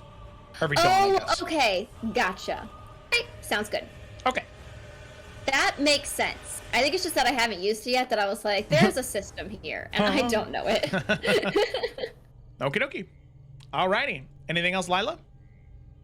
She'll just kind of look at Twig. But no, that's it. Alrighty. Yorick, it's your turn. All right. You're stunned.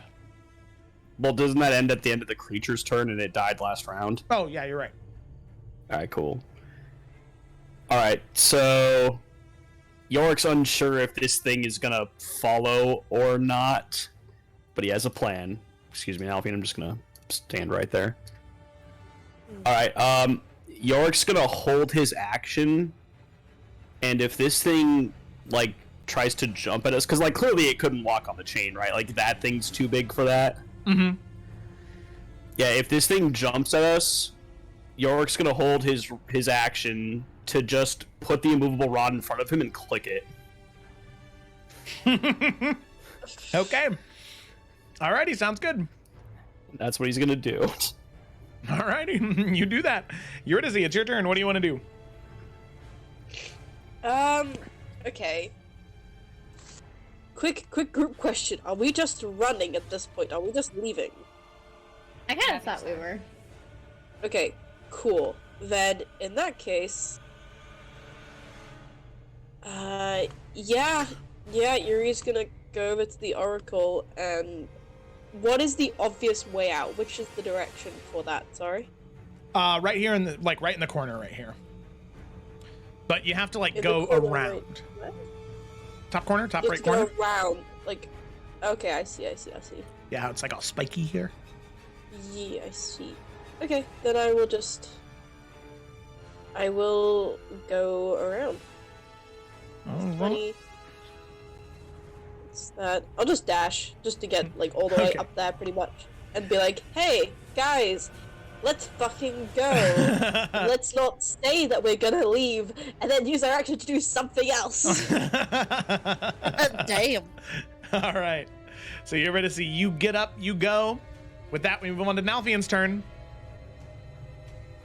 Yeah, Nalfian is going to kind of seeing that Yorick has a plan. He trusts Yorick and He's gonna usher everyone else to keep moving. And ba-da-doop-a-doop, he's gonna head this way. Okay. Alrighty. Cool. Sounds good. With that, we move on to the Braxit's turn. The first thing it's going to do is make 2 Great Club attacks against the the magical beast next to it. Attack. Normal. 19 to hit. Yeah. 28 points of damage. It only had 21 left, so it's dead. Bye, Aminor. And then it is going to move, so it takes 2d6 damage. Hey. Hell Nice. Okay. All right. It is going to move up to the edge here, and it is, Yorick, as you guessed, it is going to jump. Click. You click and then you duck. As the creature jumps, you reach up, you click, and you sort of duck as the creature slams into the bar, and it's going to make a dexterity saving throw to try and grab onto the bar or to the ledge and not fall into the lava. Or the blood. Dexterity, -1. That's great. Oh, yeah. That's a 4. It slams into the bar and it scratches and tries to grab, but you can see that there is just this, but there's no splash because of how viscous and thick the blood is. And as it just falls in, there's this very small splash up, but as it does, it's only maybe a foot as it just sort of flies up and then folds over the creature as it lets out this pained screech as it is consumed by the blood and killed. Oof. As you can see its corpse slowly float down until it eventually melts away and burns in the blood of whatever god this used to be. With that, as the creature is slain, you all head towards where the oracle is and you follow her to the direction she urges all of you to go. And you can see, let me just make sure that this is the vibe.